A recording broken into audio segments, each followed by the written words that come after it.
Hello, angry black men and black women. Hi, angry black boys and girls. I am your host, MFM, everybody, Brother Claude. MFM to you, my brother. I'm about to just take this live on other platforms. Let's see, get this around. I'm going to get ready. I'm going to leave some stuff open. Hello, everybody. If you're not a coon buster, you're certainly a person that believes in MFM. We're going to have a lot of fun. It's just before 4:30 on the 26th of December, 2023. The year is almost over, and it has already been fun. Hey, brother Mark Smith, I hope LA is doing good for you. I am just poking around, looking at different places. I'm going to put this up in fake book. Fake book. This fake thing is full of fake degenerate people, but they have eyeballs, so we'll communicate with their sorry asses too. Let me see. What do I want? Do I have a YouTube on here? Oh, I do have a YouTube. Let me see if my YouTube is up here. Wait a minute. Go live. Oh, hallelujah. Hold on one second. Select the audience. No, it's not for kids.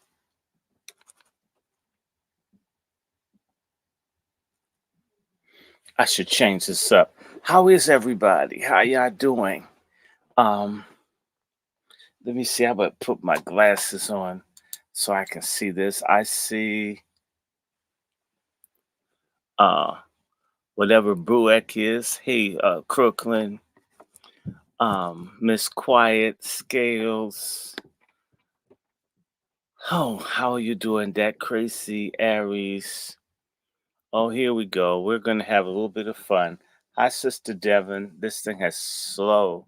You may want to come over to StreamYard. Yes, I just went ahead and started. I was told 4 o'clock by my colleague. You never know when this thing is going to change.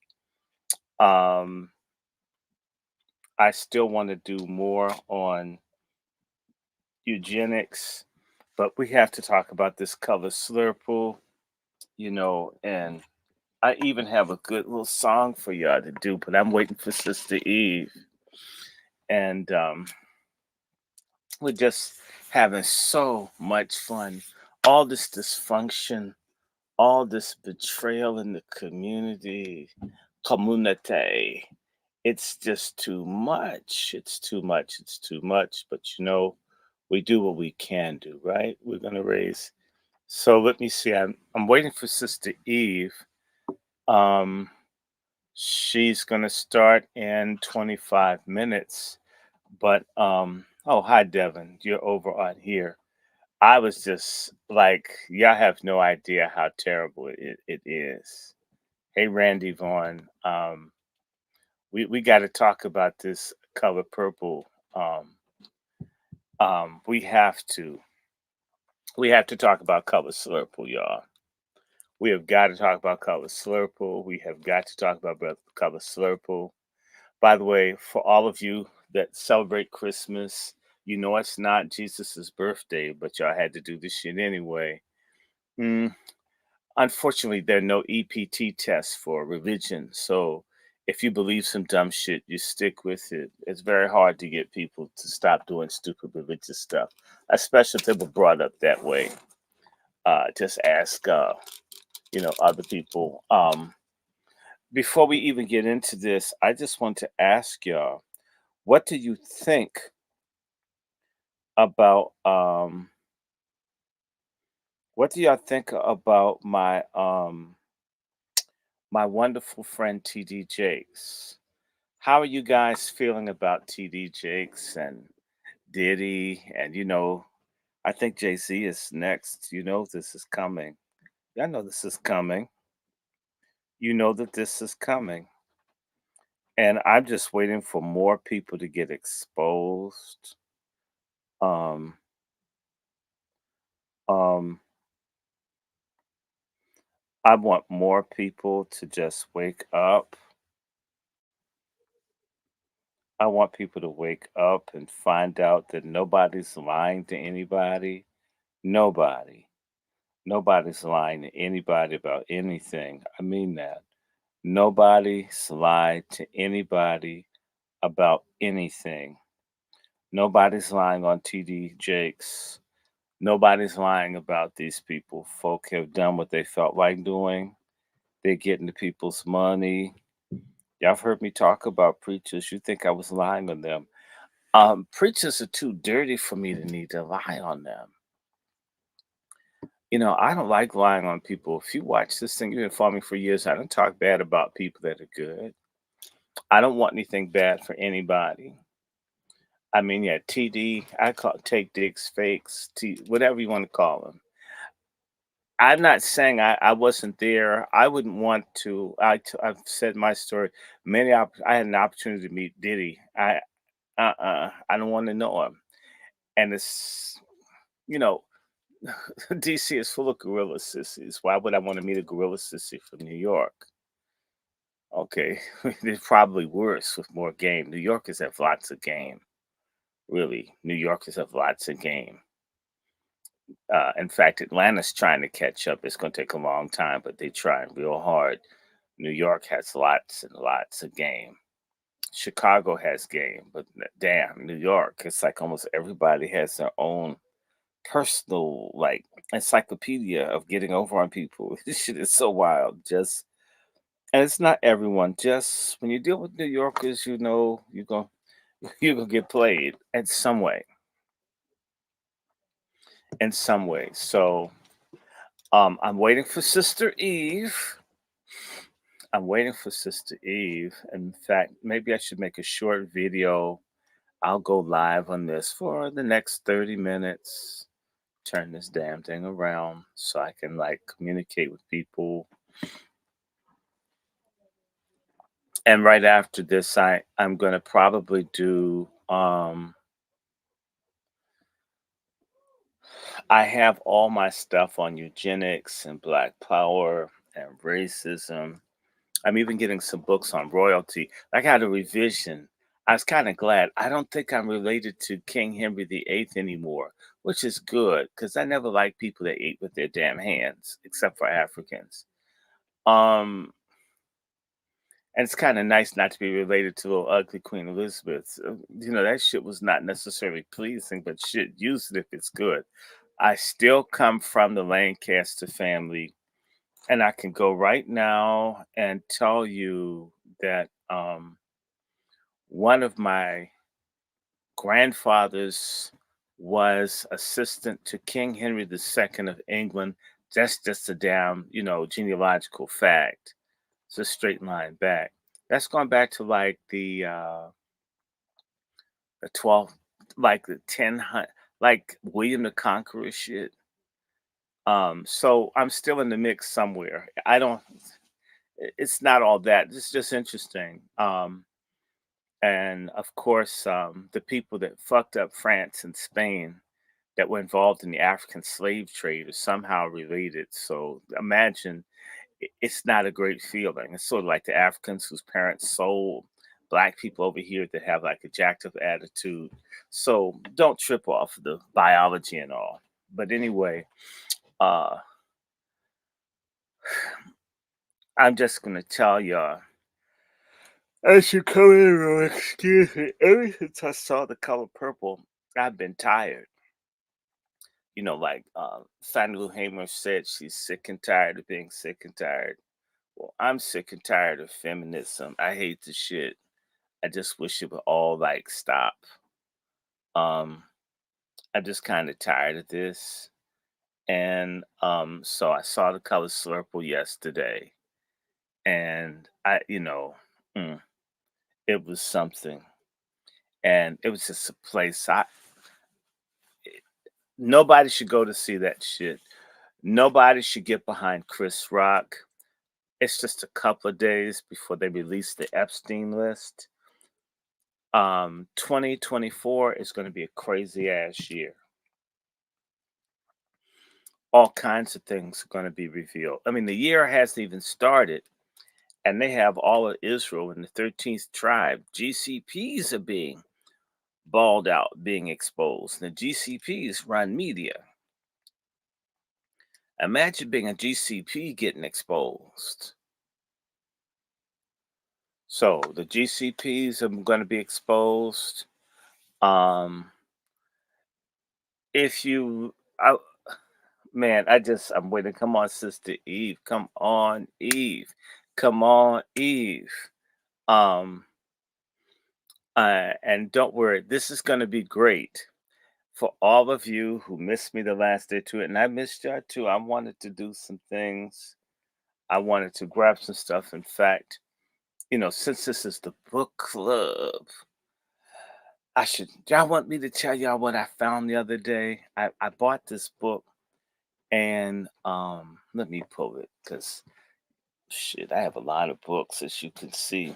And and this is the book I hate the most. I hate this book. I hate this book. I hate this book. I hate this book. Please don't read it. It's not worth your time anyway. When you read it, it's not all that. How this got a Pulitzer Prize is it had to be dogging black men.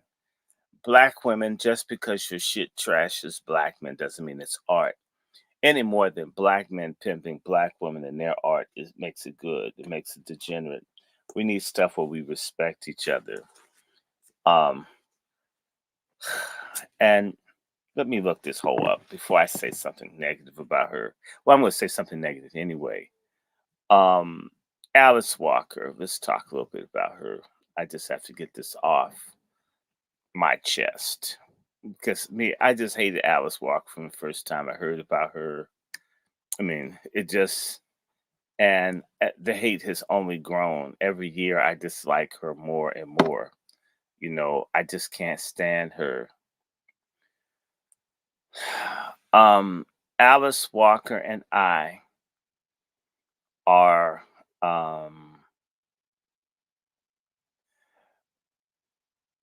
we are 21 years apart. I was born on Alice Walker's birthday when she was 21. Thank God I wasn't born to her ass.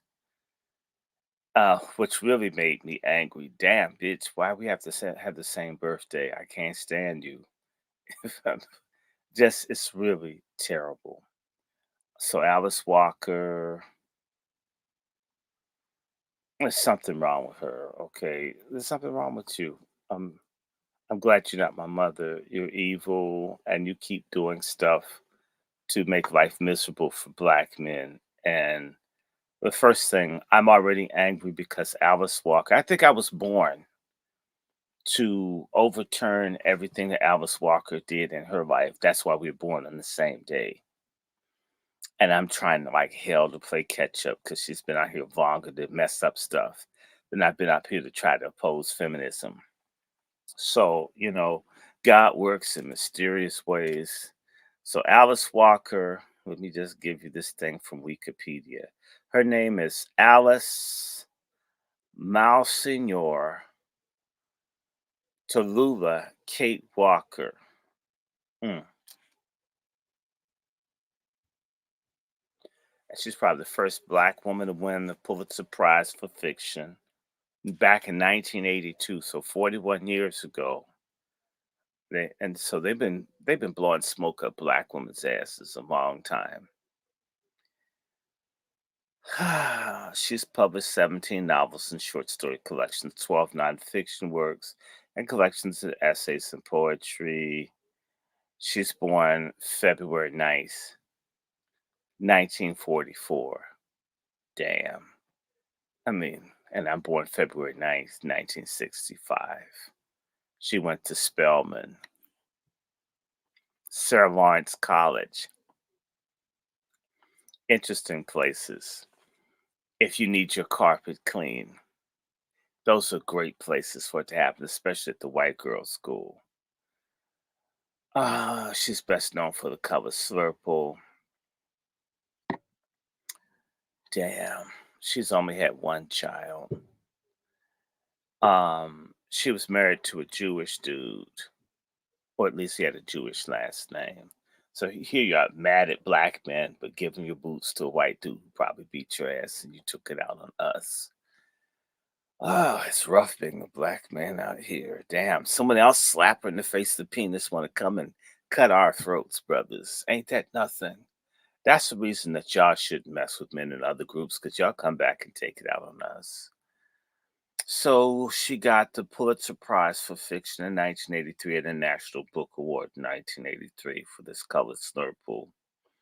One partner that she had who's a black dude, and I think she goes back and forth between men and women. One day she likes men, the next day she's man. I gotta be with women. I'll show you. I'll eat out of with. And then she's with Tracy Chapman. Now, which Tracy Chapman is she with? Let me look into that. Oh shit. She's with the woman she's 20 years older than. Hmm. Mm, mm, mm. Tracy Chapman. Damn. Hmm. I see why she didn't have many hits. I hope she spends all of her money. Her child is Rebecca Walker. You can look it up. The one grandchild, the grandchild that her daughter had, Alice Walker was trying to get her to kill it. Now let me look up Robert Allen. I think he wrote the Black Awakening in Capitalist America. Okay. Yep, here he is. He works with Wild Tree Press. Okay. Robert Allen, born May 29th, 1942, is an American activist, writer, and adjunct professor of African American and Ethnic Studies, University of California, Berkeley. Received a PhD in sociology from University of California, San Francisco. Previously taught at San Jose State University and at Mills College. It doesn't have much on his life. Yes, Black Awakening in Capitalist America and Analytic History. That's a very good book.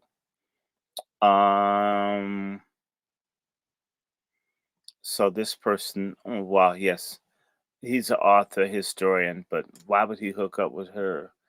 It's all strange. These people are really weird. So you can see this on Wikipedia. You don't have to believe me. Oh, let me see.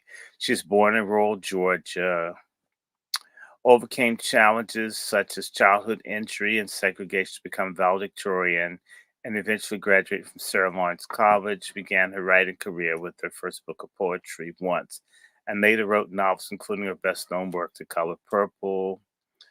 As an activist, Walker participated in the civil rights movement, advocated for women of color through the term womanism. That's just spray-painted feminism, because they all. That's how I feel. Prove to me otherwise. Where are the families? Where's the real advocacy for women and children and for the family? Womanism is for black women that are not accepted by white women in feminism. Okay. Anything that's not about black men and women and black children all being together is bullshit. So womanism don't mean shit to me, because I'll tell you something. Put a womanist in a room full of feminists together and they're talking the same shit.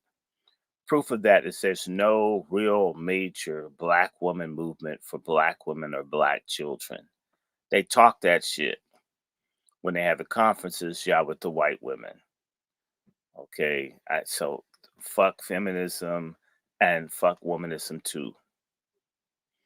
I don't believe in it. I've never seen a womanist that loves black men. Same way I've never met a feminist that didn't hate black men or hate babies. So there's some excuse. They want to overturn nature and shit. And I'm sorry. If you're born with the vagina, you're a woman. If you're born with the penis, you're a man. Anybody that doesn't get that, I can't help you. Let me see. Early life. And I'm sorry if your life was messed up. Look at this. Alice Malsenor Walker was born in Eatonton, Georgia, a rural farming town to Willie V. Walker and Minnie Talia, Tallulah Grant. Let me see where the hell Eatonton is. Oh God, I just please don't be anywhere near where I have family from. God, please, please, please don't be from anywhere I'm near. Oh God, please. I don't want to know. Putnam County, Georgia. Good. I haven't heard of that one. Mm, there's a good chance because I don't want to be. It's not. Oh, it's that's not good. That's not good. Damn, that's not good. That's really not good. Geography. What county is surrounded? Oh shit. Oh shit. Shit. Ah, oh shit. Okay, let me look at this. Eatonton. Mm, okay. Okay. All right. It runs southeast to Milledgeville.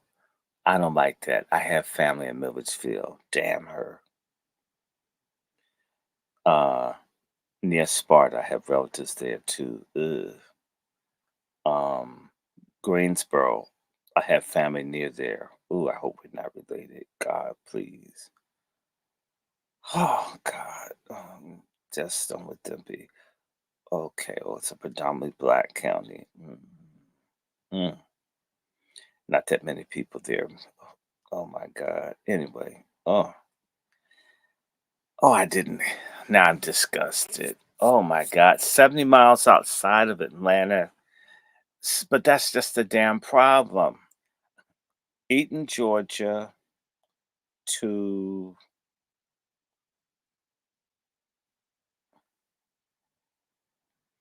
oh wow. Oh wow. Oh my God. It's too close. Damn, that's close. Oh, I don't y'all learn some shit about some genealogy. When a person's shit is too close to yours, somebody screwed somebody. Oh my God. Where the state, where the state mental hospital was and is in Georgia's in Milledgeville. I have, I guess, relatives say, well, shit, I'm crazy, so I don't care. Milledgeville, well, I wish she had gone there. So leave us the hell alone. Oh, God, let me see. I hope you're not in close. Maybe it's not too close to my other, please don't be close to Augusta. Okay, good. It's a distance from Augusta. Yeah. No, no, no, no, no, no, no, no, no. You have Macon, nigga, please. I hate when this stuff adjusts stuff. Okay, good. Okay. Ooh, scary. Okay, hold on. I'm almost done, yeah. I just want to make certain it's not close to any place I have family. Okay. Everywhere's over 50 miles. I can work with that. If it were like 20 and shit, people can walk that far and screw someone. And I don't want nobody like this. The good news I've been learning genealogy is that nasty Patrice Coulars is not her biological father's name. I'm very thankful. So the man that adopted her sorry ass could be related to me, but not her. God, I thank you. Damn, I didn't want her. Mm. There's some people you don't want in your tree, crazy ass people. Um, well, let me just welcome all the new people in. Since, the last time we were together, I was with you for many, many hours. Many hours. I again want to welcome you on behalf of the Angry Black Men's Book Club. We will be covering various books today. Oh, yes, we will. I'm going to do this thing with Eve on the cover Slurple. And then we're going to go back to eugenics and Black power and reparations and That's a really, really, really, really, really. Um, I do the genealogical stuff. All I want to let you know is that I am late. I owe two people, one person something.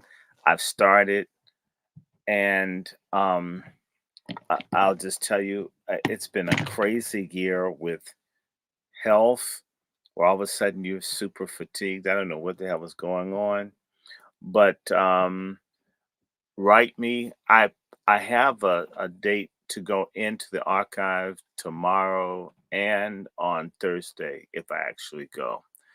But I'm going to go back and do some looking up under one particular brother who has waited more than patient with me, more than patient with me, and I have been taking forever. That's the one thing when you say you're going to do something, try to do it. And I'm not blowing him off. I just started. I found some stuff, stopped, then got caught up in my own stuff I've been trying to find for years and had this massive breakthrough. And I put their thing down. Now I got to get back to their stuff. But if you want me to do something in particular, starting in this coming year, my email is all over the place. I know people don't read stuff even when you put it to them. Drop me an email and we'll start. And just maybe that will get me fired up because I kind of hit a rut doing other people's stuff and then got fired up doing mine, which is crazy. I normally get energized doing other people's stuff, but of late, I've gotten fired up doing my shit, which is shocking. Normally, do someone else's. Anyway, let me see. Oh, it's 11 minutes. Let me holler at Sister Eve. Let me tell her to treat me like I'm a white man. He told me 4 o'clock, and then it's 5 when I get up on here. Wait a minute. Oh, wait a second. Chef C called me. I don't know what that's about. Okay, don't say anything. I got some other. Oh yes, I did. And see, people don't pick the damn phone up. And folks really think, I'm dead ass serious. People need to pick their damn phone up. One book that you should get from the guy in Louisiana. This is a really nice book to pull up. Jews and Muslims of British colonial America. The Google subscriber you have called is not available. Please leave a message after the tone. What white woman? He'll know it's me. Let me call this other nigga. He's been burning my phone up today. I don't have time for all this shit. And I got called Eve and this is a good book. A lot of y'all have Jewish ancestry. You don't know your damn family names. You need to know what the hell. If you're in Mississippi, Louisiana, Alabama, you need to have a copy of this shit. You'll be amazed at what the hell your name is and where it comes from. Everything is a lie in America. They're now getting you to lie about sex and shit. They got you thinking a man can have a child. Hey, Dr. Short. Although some people are ugly enough to be a man and not be able to have a child with a woman, and some dudes are so pretty that they could be a woman and shit, but they not. So, if you weren't born with a pussy, you're not a woman, no matter how much you want to be. And if you're not born with a dick, you're not a dude, even though you could be a front guard or you could be a nose guard. I mean, whatever it is in basketball, nose guard in football. Okay, no, don't not you're not gonna scratch the shit out of me. Come here, selfish. Hey, Dr. Short. Yeah, you need to watch what you're saying because I'm being recorded. So look, I'm busy. I'm waiting for Sister Eve. It's gonna be one of those days. So if it's really like that, don't call me 10 times. Just send me an email because okay. No, don't worry. That's all. Okay. I got my book coming almost halfway done so far. I got 2 chapters in. And I already got a title. You want to hear it? You could write it down. Oh, really quick. I'll let you later, Dr. Short. All right. Stay white. Oh, yeah. When are you going to have your show? We're doing it now. Okay, then I'll be on the lookout then. All right. Bye. Bye. Okay. Hey, cat. Oh, isn't that something? They're in that cat thing. They were about to shit. And they jumped on me for I'm glad they did. Man. Hold on. Let me call this woman up. We gotta get this thing moving. Hold on. Uh um I'm just trying to gather people that 39 of you. Hello. God, I hope you're not in the shower. I hear all that noise in the background. No, I'm just driving to Galveston. I was actually getting ready to call you. I have 2 tours tonight, so I'm not going to be done until a little bit after Okay. 9. Okay, well call me then. I'm on a live right now. All right. Let me Okay. tune into it. Wait a minute, what live? We're on the Angry Black Men's Book Club. Oh! Okay, so yeah, you know, and you need to give me more notice than that. You know, I'm glad I'm not a pimp and shit. We'd be fighting every day. I'd never be able to figure out when you're gonna do work. Anyway, No. I'm so glad I'm a I didn't righteous know I was person. going to have these tours Yeah, today. well, that's what they say, you know. "Ooh, I want to do it." It's like, damn, you're gonna be a hoe or not? Damn it, you gotta sell some ass business, right? You gotta show whether you're committed or not, right? Can can you imagine like giving a pep talk to someone about being a hoe? Anyway, Oh, I hope you come in because I am gonna debut my songs. I have parody songs for y'all. I'm waiting. I'm waiting. Let me call Sister Eve, oh, then get off my line. You already know the song, so okay. all I'm going right. to log on. Okay. Log All on. right. My Bye. tour doesn't start till 6, so I Okay. can log on. All Okay. right. All right. Bye. Now this nigga called me back and I want to see that's okay. I gotta do one more. Mm-hmm. And these people get so mad. All right, guys. I'm sorry.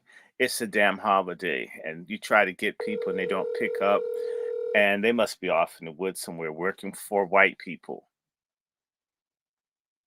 Brother Short, Brother Dr. Short, what's happening? White woman to you, great cook, chef, burner of Yes, sir. propane gas and other things. Look, I'm going live with Sister Eve. We'll be talking about color Slurple. Um, I want you to so I just wanted to reach out to you. I'll be doing that, and I don't know if we're gonna hook up some point this week, but I'm about to call Eve now. So if you for your entertainment value, we're going in on the color Slurple within minutes.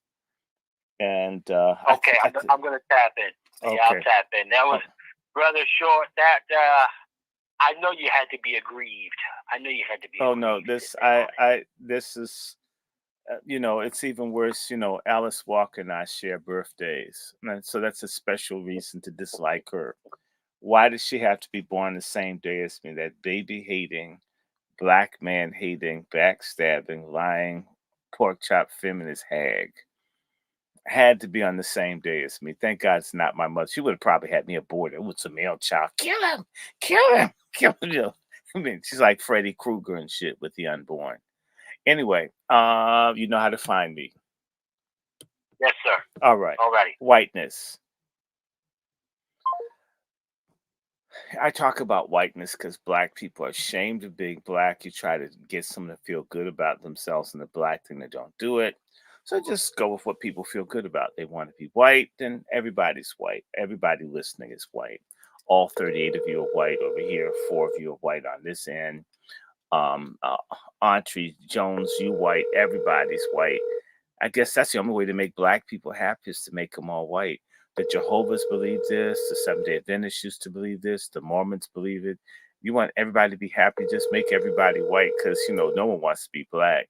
Your call has been forwarded to voicemail. Proof of that is when a black person gets rich, the first thing they do is give all their money to white people to hate them. To me, if I finally made it rich, I would find some way to make black comfortable. We don't do that shit. We said we would double down on I hate being black. I don't care if I'm successful. I don't care if I have $1,000,000 shoes. I don't care if I live in $100 million house. I'm still miserable. I want to be white. I want to be white. I want to be white. I want to be white. Ellen G. White, one of the prophetesses of the Seventh Day Adventist Church had a whole teaching that they had on amalgamation. Amalgamation was what they taught, that black people and white people shouldn't be together. Uh, you'll find that a lot of those groups all had this teaching about black being less than white. Mormons, SDA, and I have SDA family. I love the matriarch of my family is a hardcore SDA. It's not me beating down on the black folks that are caught up in some white hype. It is the fact that they're doctrines that are not biblical, right? If black people were less than white people, why would you name the first black or the first man something other than it being white? You shouldn't have called him Adam. You should have named him Snow. Adam, however you want to put it, it means reddish brown, like the skin color I've got. If that's how a person in God's image looked, right? If it's good enough for God, who gives a damn about what man thinks? I can't get into all that. White man to you, sister. Are you about to come in so we can get this going? I Yes, have sir. I have almost 50 people ready to go, and you didn't tell me you changed the time to 5 o'clock. I came in here saying, "Damn, I'm late. I'm late." No, Dr. Short, I sent you a text on WhatsApp. Oh my God, on WhatsApp. I usually don't check that stuff. And which WhatsApp did you use? So you I'm gonna you treat send you me. right. I'm gonna treat you You white. should have sent me a direct text. I wouldn't think that you'd send me anything on WhatsApp. I wouldn't have looked there even as a backup. I'm just saying. That's in my bad because Yeah, you sent because me a thank you, and I just responded right to that. But oh, I just sent you stuff all the time on WhatsApp. But if it's I will always try to text you directly. yeah, I'll make sure to do that from now on back. Oh, Just okay. it's normally how I text you. I don't know why I didn't Oh, just that's text okay. you. It's this negative pork chop feminist energy radiation. It's coming from Oprah Winfrey's bullshit pituitary gland. It's blocking out our third eye and shit. It's basically she has her middle fingernail up against our pituitary gland, so we're not reaching out, right? Something That like that. sounds accurate. Yep. All right, let me start the space, and you'll be in there, and we'll get it started. And peace to the 50 people you already have ready to go. This is Sister Eve. Yes, we're gonna raise hell. And by the way, can I do songs? Because they did a musical. I would love for you to sing. I want to do a musical. I gotta say, I have to, there are a million ways to say fuck you to Oprah. At least I'd like to try 2 or 3. Okay. I think I'd like you to intro that song you were singing to me earlier. Oh, yes. I got my tambourine. All right. I'll be back. Glory.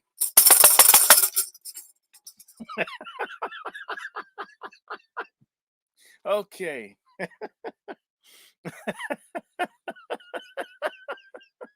Okay. Oh my God. Oh yes. Oprah. Y'all ready for a good time? We're gonna have a good DC Joan time.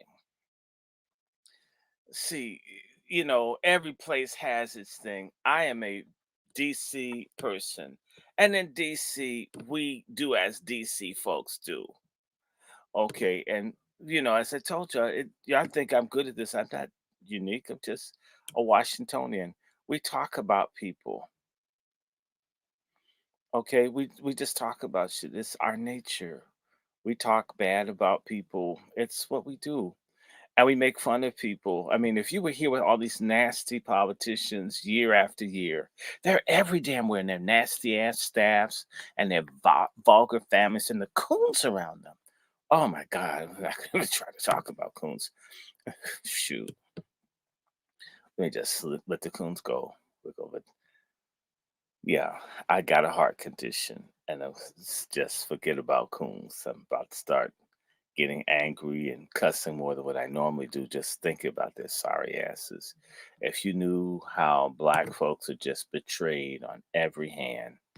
I was talking to my boss, my business colleague, how this one nigga was in charge of providing money to black businesses. And he had this huge budget of tens of millions of dollars to invest in black businesses. And even though it's his job to provide business opportunities, loans, whatever, capital to black businesses, he claimed he couldn't find one black business, not one, that was good enough to get the money. And the entire time he held the damn job. This is how these DC coons are. It's so, if there's something that could help the rest of us, they won't do it no matter what. And they'll have a nice job and they'll be on the board of everything and everyone will think that they're cool, and they may even give, oh well, we really want to support black business and we are and everyone's honoring them, and they hate the hell out of black people. Everything that they do is to stop black people. I'm just telling you, that's how sad their asses are, okay? And it's just awful. Let me see if this is it.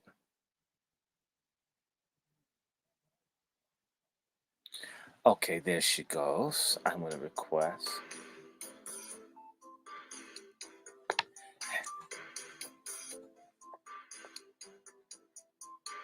Okay, let me turn this up. This music isn't very good.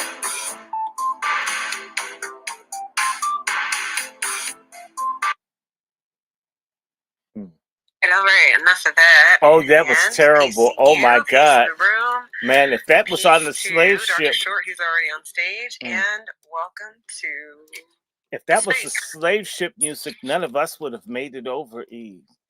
I'm saying Damn. we would have jumped off, right? Yeah, man would have said, Shark, please. If not, Shark, jump up on deck and bite my ass and take me back over with you. Please. I'm saying Elon Musk with the hold music, he doesn't want people to be great, because if I had to sit there and listen to that, well, I'm just very appreciative to the people who come to this space before I'm ready to speak, and they have to sit and listen to that awful music. Yeah, and you know what? He looks like a pedophile Tiny Tim. Remember A Christmas Story and the Tiny Tim, little crooked ass one, right. That Mr. Scrooge doesn't want to give shit to? Okay. I mean, a ghost needs to visit his ass. God, he looks terrible. He looks terrible.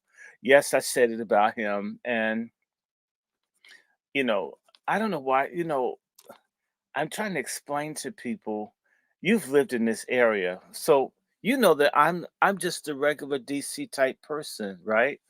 Of the way that we talk about people and such, it's not personal. If we can't stand you, we just go in on your ass to talk bad about you. It's just the norm. It's not being militant or body shaming and shit like that. It's just the way it's done. Come on, work with me. I'm trying to get this thing.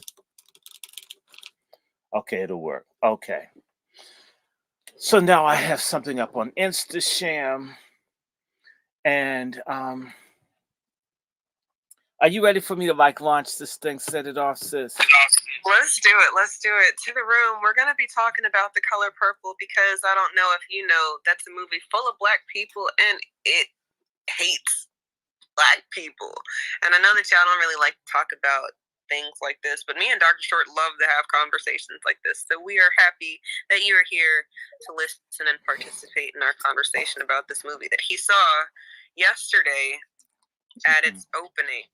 Mm-hmm. Yes, I Dr. did. Short, okay. It brought you to. It moved you. Yes, I needed to piss after I got in, and all the bathrooms were both sexes. So, I mean, I had to go down to the first floor to try to find a place before I peed on myself, because all this political correctness and shit. There used to be a men's room, shit. Now, oh well, everybody. So you know what? All the women go in and they take like 10 times as much time in the bathroom and shit. So I mean, so damn, I would have been in and out as a man and washed my hands still. Because a lot of sorry ass men, they be rubbing their hand, I love you, baby, but not enough to wash their fucking hands after you touched your dick and ran paper through the cheeks of your ass. Didn't even wash your hands. I've seen this shit since damn. I'm glad I'm not a woman. Because I'd be looking under people's nails and shit. It's just, if you won't clean out your nails, what's under the foreskin of your penis?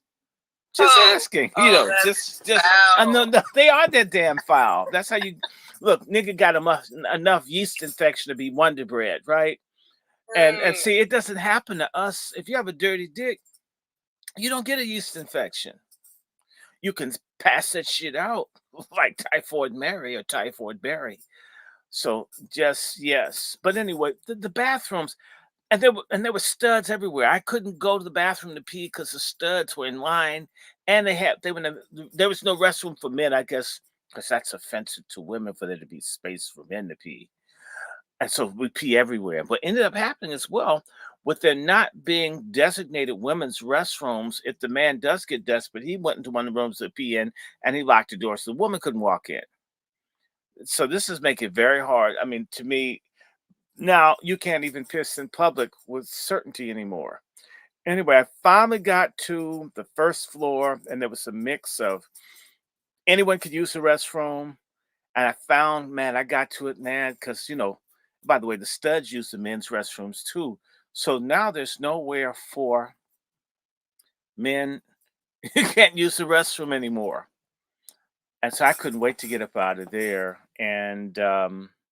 And then I've been tired ever since I saw Slurple. And anyway, we need to do something like Don't We, Sister Eve? And I'm not going to pour a libation. So we're going to do song because what our people used to do to survive the bullshit in life was with music. That's why our music's so vibrant, because we had to put up with so much bullshit. And so what I was thinking about was, what do I do? And something came to me. So I want to thank my fellowship for my tambourine, to which I'm going to use for great effect. Are y'all ready? Are you ready? Are we ready? Moving, Are we ready? grooving, Ready. like a stud machine. Okay. Strap That's right, up, the color strap purple on moves up, to the music. strap on up, strap on up. Say strap on up, strap on up, strap on up, strap on up, strap on up. Make your face mean. Strap on up like a stud machine. Strap on up, strap on up, strap on up, strap on up. Make your face mean, make your face mean like a stud machine. Stand up, strap on up, strap on up. I don't hear you. Strap on up, strap on up, strap on up. Make your face mean like a stud machine. Da da da da da da da da da da da da da da da da. Strap on up, strap on up. You strap on up, strap on up. Make your face mean like a stud machine. Like a stud machine. That's right, like a stud machine. Woo! Ooh, do you feel the fire burning? Okay, let's do one more song. Feel something. Can I do this? All right. And this, okay. This is for you folks from the church. All right.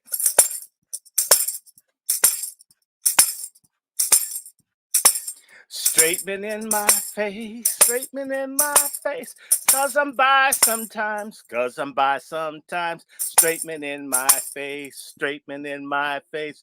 Cause I'm by sometime, cause I'm by sometime. I masturbate at night, masturbate at night. It's my right. Studs, we're gonna kick it. Girls gone wild. Now let's do it again. Straight men in my face. Snap your finger. Straighten in my face. Come on, straighten in my face. Cause I'm by sometimes. Cause I'm by sometimes. I masturbate at night. Masturbate at night. It's my right. We studs, we gonna kick it. We studs, we gonna kick it. Come on, y'all. We studs, we gonna kick it. Girls gone wild, go get straightening in my face. Because I'm by straightening in your face, straightening in your face. Cause you're by, because I'm by, masturbate at night, masturbate at night. Right? It's my right. We studs gonna kick it. We studs, we gonna kick it. Studs gonna kick it. Studs gonna kick it. We studs gonna kick it. Studs gonna kick it. Girls gone wild. Way in the alley. A Pride Month ago. Ugly Oprah. Gail and Fat Lizzo. They weren't worried. They's all hoes. Those thugs really kicked it. Those thugs really kicked it. Those thugs really kicked it. Girls gone wild. Okay. Okay. Y'all want to do one more? Freak studs. Freak studs. Speak to me. Freak studs. Freak studs. Speak to me. Freak studs. Then it says, you know, don't want to be a wife. Don't need men in my life. Baby Oprah wants his carpet munching. Aborted baby's gone. Screwing girls all on. Oprah wants his carpet munching. They go, Oprah wants us. Oprah, carpet munching. Oprah, saying Oprah wants us. Carpet munching. Why you munching? Oprah. Okay. All right. Giving Prince a run for his money. You gotta pay every single part. Praise the name of Spielberg. And let me speak in tongues. Blowjob, munching, sex toy. Okay. Wow, I think that holding music. That's we have to, you know, we have. Better. Yeah, I do feel better too after dealing with these stupid. This is some of the craziest ass shit of all times.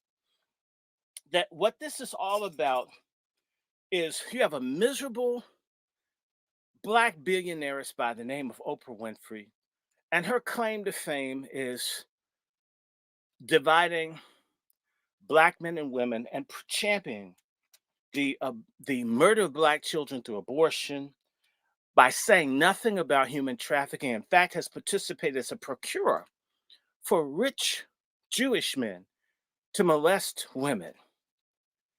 And she's the spokesperson for women's rights. It's a fucking contradiction if I've ever seen one. Oprah, she's a multi-billionaire. I want you to know I have a friend named, or an associate named Mr. Cunningham. I want you to meet Sister Eve. That Mississippi is the epicenter of human trafficking on the Gulf Coast, where Oprah Winfrey's from. Hasn't done a goddamn thing. Not said anything. You got a show. You could make movies. You could pay someone else and not even be involved. She doesn't care a fuck about anybody. Look, just as a real quick aside about that, and I promise I won't. No. You do. Look, This is we can change, right? I saw how Oprah really moved when Breonna Taylor was murdered, because TVA went and put up the billboard for Breonna Taylor, and then Oprah went and then tried to like do the same thing, but just in a real sneaky, underhanded, not really saying anything type of way. And I just thought that was very funny style. And then now, well, it's like her liposuction. It's only made it look like her head is double. I mean, your ass is bigger, your head is bigger, and your body shrank. I mean, you look like an ant with glasses and shit. I'm telling you. I mean, yeah, that surgery makes them look like they straight out of A Bug's Life. I don't know. She does look like she's out of Bug's Life. She looks like an ant. She looks like a queen ant with glasses. And so, Oprah, you were better off when you were fat. And a slim. I mean, it would make more sense, right? People need to pick a struggle. She's got so much money. And that's everybody's biggest issue, right? Is that she's got so much money, but then she doesn't want to do anything worth anything. And then the things that she does do, it's stupid like, shit. Why did you have to do that? She's stupid. It's because she's stupid. You know, a lot of people that have money aren't necessarily smart. She's proof of it. And frankly, you know, let me just say some things first and foremost.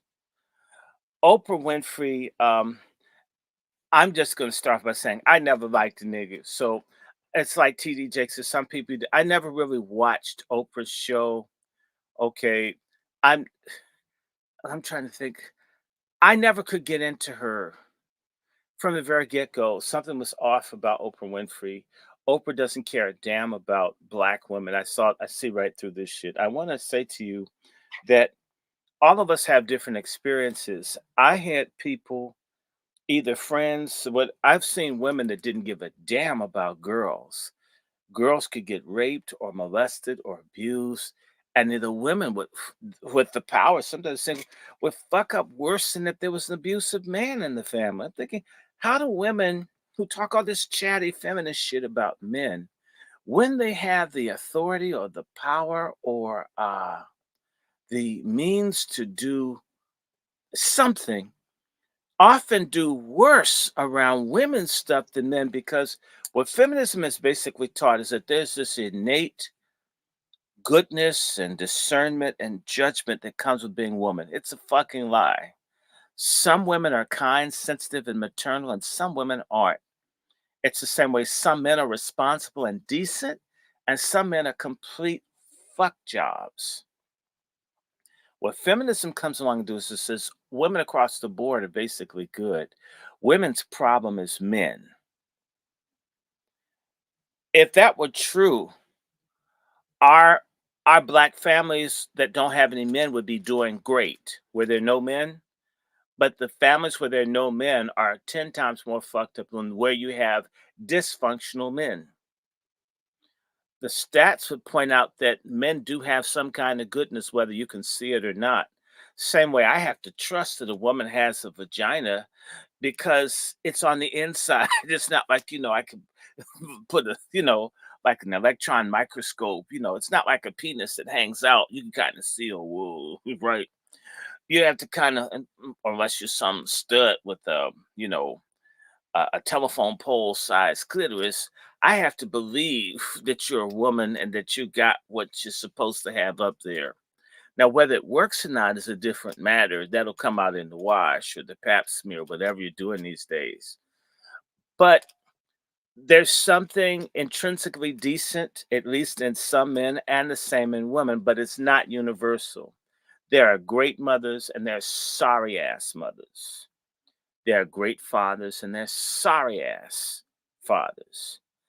There are men that love a woman. I know of men that let a woman murder them. They love the woman so much. And I know of women that let men kill them.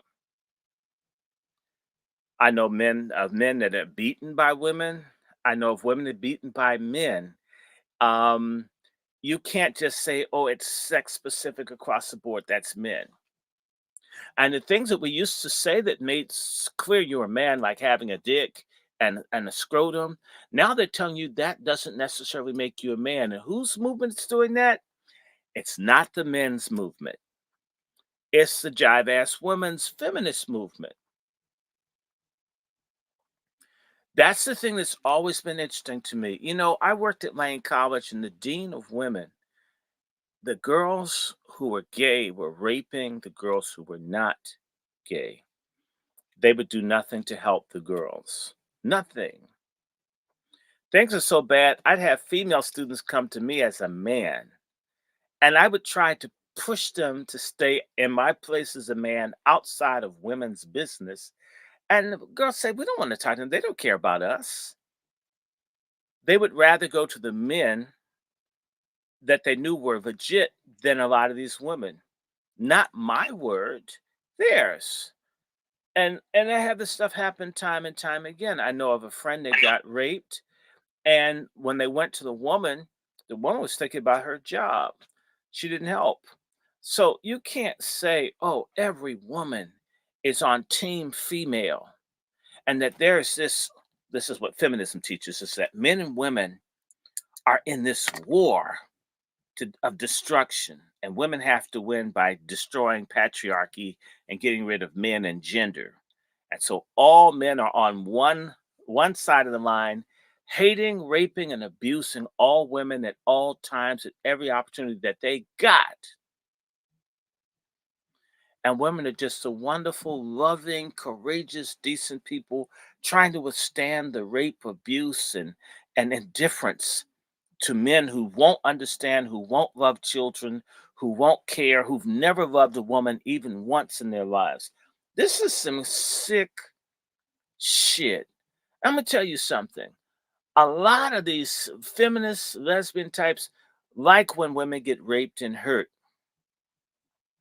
Because if the women get raped and hurt, then those women will come to them. A woman that's treated well, look at this Simone Biles. She meets a guy, and all these women are mad that she's with someone. I mean, what's your beef with this woman being happy? If she had knots on her head, if she was homeless under a box or some shit, I could see that. But, you know, they don't believe in other women's happiness. If they see a woman happy with the man, they get mad. They'll find a way to destroy it. I know so many people who are going through divorce. The problem that they have is that there's a woman who's friends to their wife who, under the guise of being female, gets to come to that person's house on a regular basis and talk bad about and attack the man of the house time and just tell the woman he's this, he's not, and just generate bullshit. I mean, how is that positive? And then when these women end up divorced, you know, what's their function? I want to tell you something. They might exist. I just don't know them.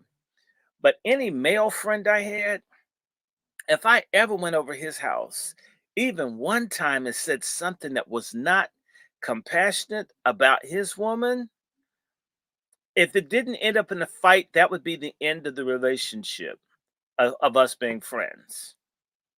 Because you can't talk bad to a man like a woman. You can't say shit about that. I mean, that person will literally kill you, will hurt you, will beat your ass for saying something about his, and that's it. And he'll tell everybody that motherfucker came to my house saying something about my woman, right? It could even be true. If I knew someone's wife, whatever's cheating on them, and they're male, do not tell another man anything about the woman he's with if you want to live or not have body problems. Men don't like hearing negative comments about the woman that they're involved with from their male friends, period. It's seen as unmanly. It's seen as jealous, catty, faggoty, bitchy, period. You want to see your life end? Mouth off about somebody's woman, no matter what it is. If she's trying to screw you behind his back, you better stop coming around, but you can't tell him that she wants you. Try it. Let me pause you here, because you're talking about jealousy, and you were talking about jealousy with the women, or at least I don't, maybe. No, not jealousy with women. I'm trying to make a point that what the feminists and people like Oprah and then do with these shows with women is they're constantly feeding women negative stuff, hostile, anti-male stuff. You will never have a TV show where a man talks to men and puts negative energy out on women and not be called fag, tranny, what people want. Like they, if there was a black male version of Oprah that did as much to hurt black um, male female relationships, that person would have enough death threats. They'd have more death threats than Robert Kennedy Jr. has, because men don't like that. If I have a female friend, I don't want you asking me shit about her. And in fact, I don't want you talking about her. She's not yours. Period.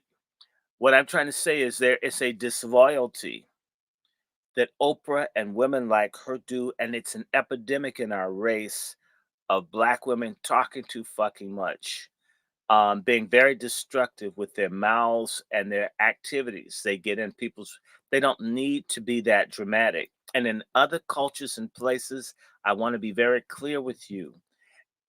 That kind of stuff that's the norm here gets a woman killed, gets a woman beaten, gets a woman scandalized. We have a lot of stuff that's carried over because this culture, this white supremacist culture, has encouraged this kind of scandalous, subversive activity. Not that men don't do it too. Men have their way. Their way of screwing everything that walks. They're like a closed circuit camera covering the area. It's nasty, and I talk about that. Now I talk about the women talking too fucking much. I mean, right. it's just creating issues. Go ahead. Just trying to make a connection with what you were talking about, because it is jealousy. I find that a lot of women can't be around or assist other women with little basic things because of this inbred jealousy. It's not that they can't, they won't. And so, so then they won't. Let me tell you what it really is.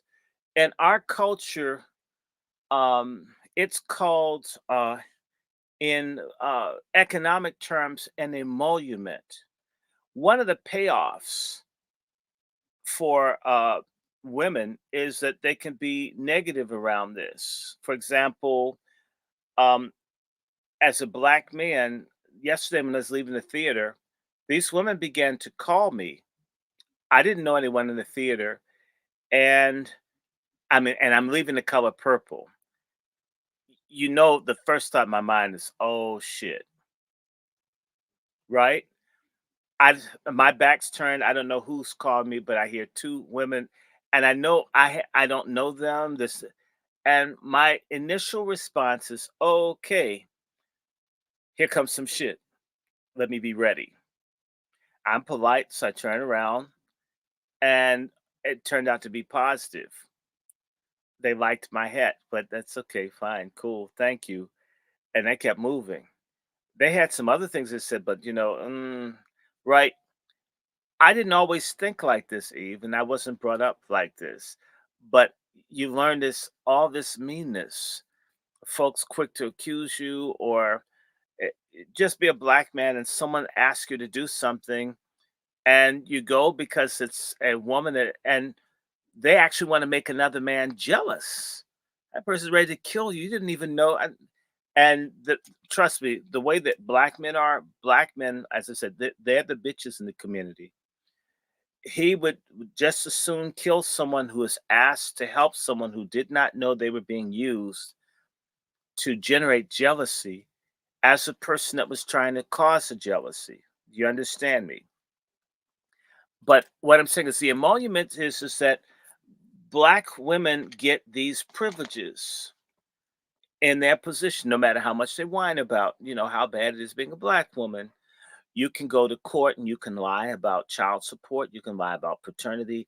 These are payoffs that the white system gives to black women to bring down the black community and the black men. And a lot of sisters live by it. Lying about stuff, just everything is a constant hustle. I'm not saying that black men don't have their emoluments, like making kids and just walking off or so forth, or that child's not mine. We have these payoffs, these moral, ethical bribes that we accept to be against one another, and it's accepted. So, one of the emoluments a black woman has is that she can be bitter and unforgiving. She can just be mean. You hear, she's just a mean girl. You know, in other cultures, if a woman is mean like that, she better hide it. It's not something that's seen as cool for a woman to walk around and be evil to everyone. Have you ever worked in a job and there's a woman that was mean to everyone and everyone accepted it? Let me tell you something. Put a black man in corporate America. I know what I'm saying. That black man could be the meanest bastard in the world to other black people. He better not be mean to anybody that's not black. And he better be careful how mean he is to black women, because that black woman can go to white folks. He can be mean to black men, in particular that are under him but not above.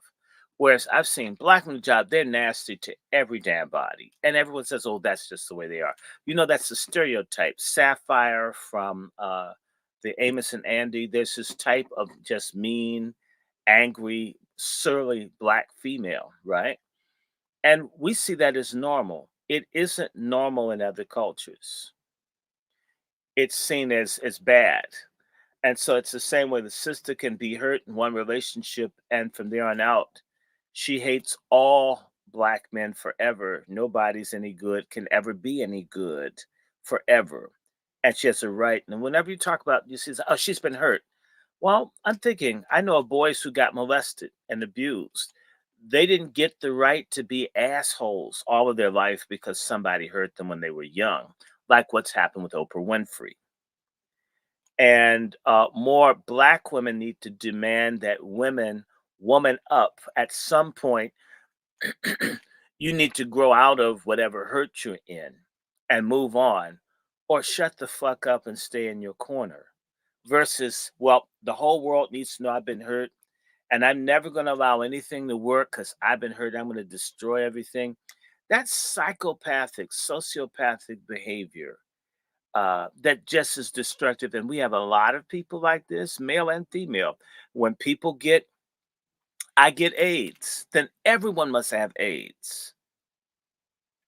And let me tell you, the other side to the woman having the bad attitudes and all that are the sorry ass simps out here, faggots, as I'd say, who think they're a superman because they can be in a relationship with one of these totally toxic women, which is why a lot of black men die early. Between the bad food and the bad attitude, it takes their ass out. But you know what? They were able to screw someone that other people just didn't even have the stomach to deal with, the personality to get the sex, if it was any good. And yes, I'm gonna talk like black men are basically, a lot of them are just sex hogs. Okay, if it's got a hole in it, they're gonna try to hump on it. And and it sets the threshold very low for the character and integrity that a lot of women would have, because they don't have to have a lot of integrity. Just, be fine or have a big butt. And folk would just try, man, I'm going to screw her. I don't care how mean she is. Get motherfucker, motherfucker, motherfucker. Right. I'm just thinking, I'm thinking somebody could lay down next to that. I couldn't. Nah, motherfucker, where's my weed at, nigga? And there's some, and they go, bitch, I'll beat you to death with my dick and fuck your dead body. Oh, he's so fine. And I'm like, oh my God. We have, so for the negative women, we have these negative men. I mean, they meet in prison or wherever they meet. But back to this Color Purple, Oprah Winfrey and this whole thing creates a world in which only men are bad. And in fact, white people aren't all bad in The Color Purple. They're just two bad white people, a bad white woman and a bad white man. You're down in rural Georgia, and white folk aren't the source of your problems. Oprah's fucking kidding me. My family on both my maternal sides fled Georgia. And that movie, The Butler, that Oprah Winfrey made, at least the first part was more real, where the man had to leave because, folks, screwing people's wives and such. That's probably why my family from the same town same area of Georgia had to come up here. I heard there's some story and folk went on that stab fest and shot up some people, and family moved to North Carolina and changed their names. That's Georgia. That's rural North Carolina. I got family and a lot of people had to leave. White folk were hellish to live with. So let's start there with the setting, because the director Bazawule, he's a Ghanaian. Right, so although I don't know he's anyone Ghanaian with that damn name, and nobody in Ghana I knew knows anybody with that damn name. It's not Nakan or Fonzie. Slow down. It's a bullshit name. I don't know where the fuck he's from. He's not from here. No, I'm saying he's not from. He's not from Ghana, but he said he went to Achimoto school that's in Accra. Okay, I've been to Ghana twice.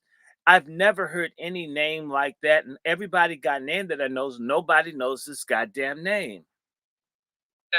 So all right. There is something there. But bogus about him, and he lives in Atlanta, and he's made videos and all with people that are rainbow. So something is very off about him. Okay. No, he's openly gay. But I did not know that. That just came out when I was researching him earlier. I couldn't find. No, I knew. Shoot, I knew he was trick or treating and mostly tricking. We talked about it on the first time we did the color Slurple. Yes, I told you something was wrong with them. I told you something was wrong with them before I had it. It's just I read this nigga. I know damn well that he's lying. I actually think he's a South African or something like that, pretended to be Ghanaian as a cover, because whatever country he comes from, they would kill his ass if he went over there pushing it. You might have gayness in Africa, but they don't like it. They don't like the Billy Porter type where you like flaunt it too hard. People won't go with that. Your ass may disappear. And by the way, no, I'm not encouraging violence against anybody. I'm just saying you can't rock like that in Africa. Rock with you, psych. No, you don't rock with, no, you don't. You better not try that shit down in Africa. They will get you. Dr. Short, to the environment. What we've been talking about is that people who are not from here, they don't share our experience, and then they try to make a movie. And they don't share our best interest either. And they don't share our interest. They don't share our best interest, and it'll go further. They get it wrong. No, and they wanted this movie. This movie needs to make $250 million to break even. That's why I want to say to everybody, I have an agenda. Fucking yay. Boycott this shit. Tell everybody to tell Oprah to eat it. And we're not talking about Stedman. She needs to eat all the money that the white people gave her to make this. This is a birth control, LGBTQ promotion infomercial for women to munch carpet or raffia palm, if you want to call it, in Africa. This is to promote LGBTQ and abortion and all of this globally. That's why you got the African, because the person really pulling the strings is a suspect Jew named Spielberg, who had a falling out with Michael Jackson. And think about how Michael Jackson got harassed and bothered. And I want to say to you, there's a movie that most of you didn't see that Spielberg made. And when I think about it, it makes me wonder. The movie's called Empire of the Sun. And Empire of the Sun is a white British boy whose family lives in the international settlement, also known as the Bund, in Shanghai. And his parents and he get separated. And this boy ends up having to literally be a street urchin in Sino-Japanese War, and during the Sino-Japanese War in China. And this boy ends up having to literally hawk himself to older men. Not that anything freaky went on, because this is a made-for-family film. But you wonder, that's the only movie I can think of that Spielberg made, and it was all about a boy. If you know anything about child actors and all the freaky nastiness and so forth, it's making me wonder what happened to that boy that starred in the movie Empire of the Sun.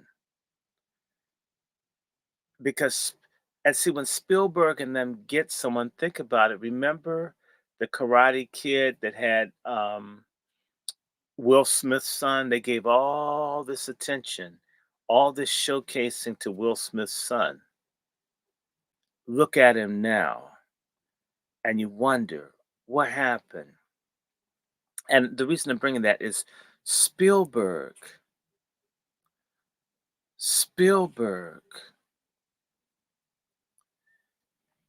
is a degenerate. I can't prove it, but he runs with David Geffen, who's strange. All of these who are friends to the O'Fagas. And he's working with Oprah and all of them to develop this film.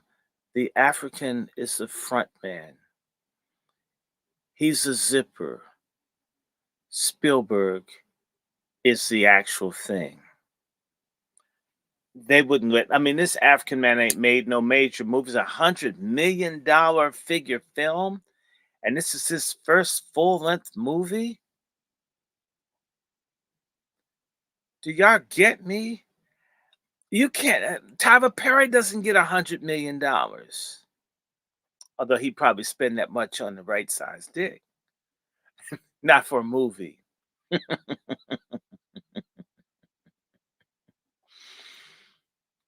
Are you with me, Sister Eve? I am, Dr. Short. Oh, you were laughing. Did you mute? Did you mute? You muted, so you couldn't laugh. I was. Okay, I yes. was laughing. No, yeah, you muted. That's just, yeah. I know I got you. I know I got you. I know I got you. Y'all are laughing. I'm telling the truth. You know, hell, Tyler Perry, he would buy the $6 million man and give him a tip. Did you see that episode of Boondocks? I found out that he called and told them to take it down. The episode where he basically, not he, the person who's not Tyler Perry on Boondocks, goes out of his way to find the most majestic man. Well, here's because Jesus told him to, no. Here's my point. Spielberg and the Hollywood GCPs are the ones behind the cover Slurple. It wouldn't have been made without their approval. Oprah went before her GCP masters. And basically, probably, I don't know. Oh, wait. Just for the room, GCP, that's God's chosen people, just in case you God's didn't know. chosen people, so we don't have an algorithm problem. God's chosen people, GCPs. Yes. There you go. Go ahead, Dr. The Short. GCPs approve this thing.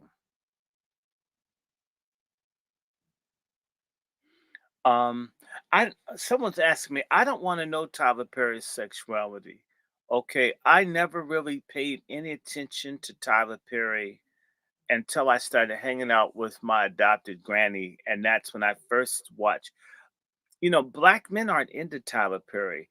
The film that I liked that Tyler Perry made was called Daddy's Little Girls. It's a film that bombed. Black women didn't like the idea of a black man being a good father. That just. I was going to say, Tyler Perry isn't even into Tyler Perry because the nigga puts on a dress and calls himself Medea. So, I mean. Well, I find a lot of black men hate being black men, or they have ambivalence towards black men, but they're a lot like white racist men and racist women. They like black sex. They don't like black people. I repeat, they like black sex. They don't like black people.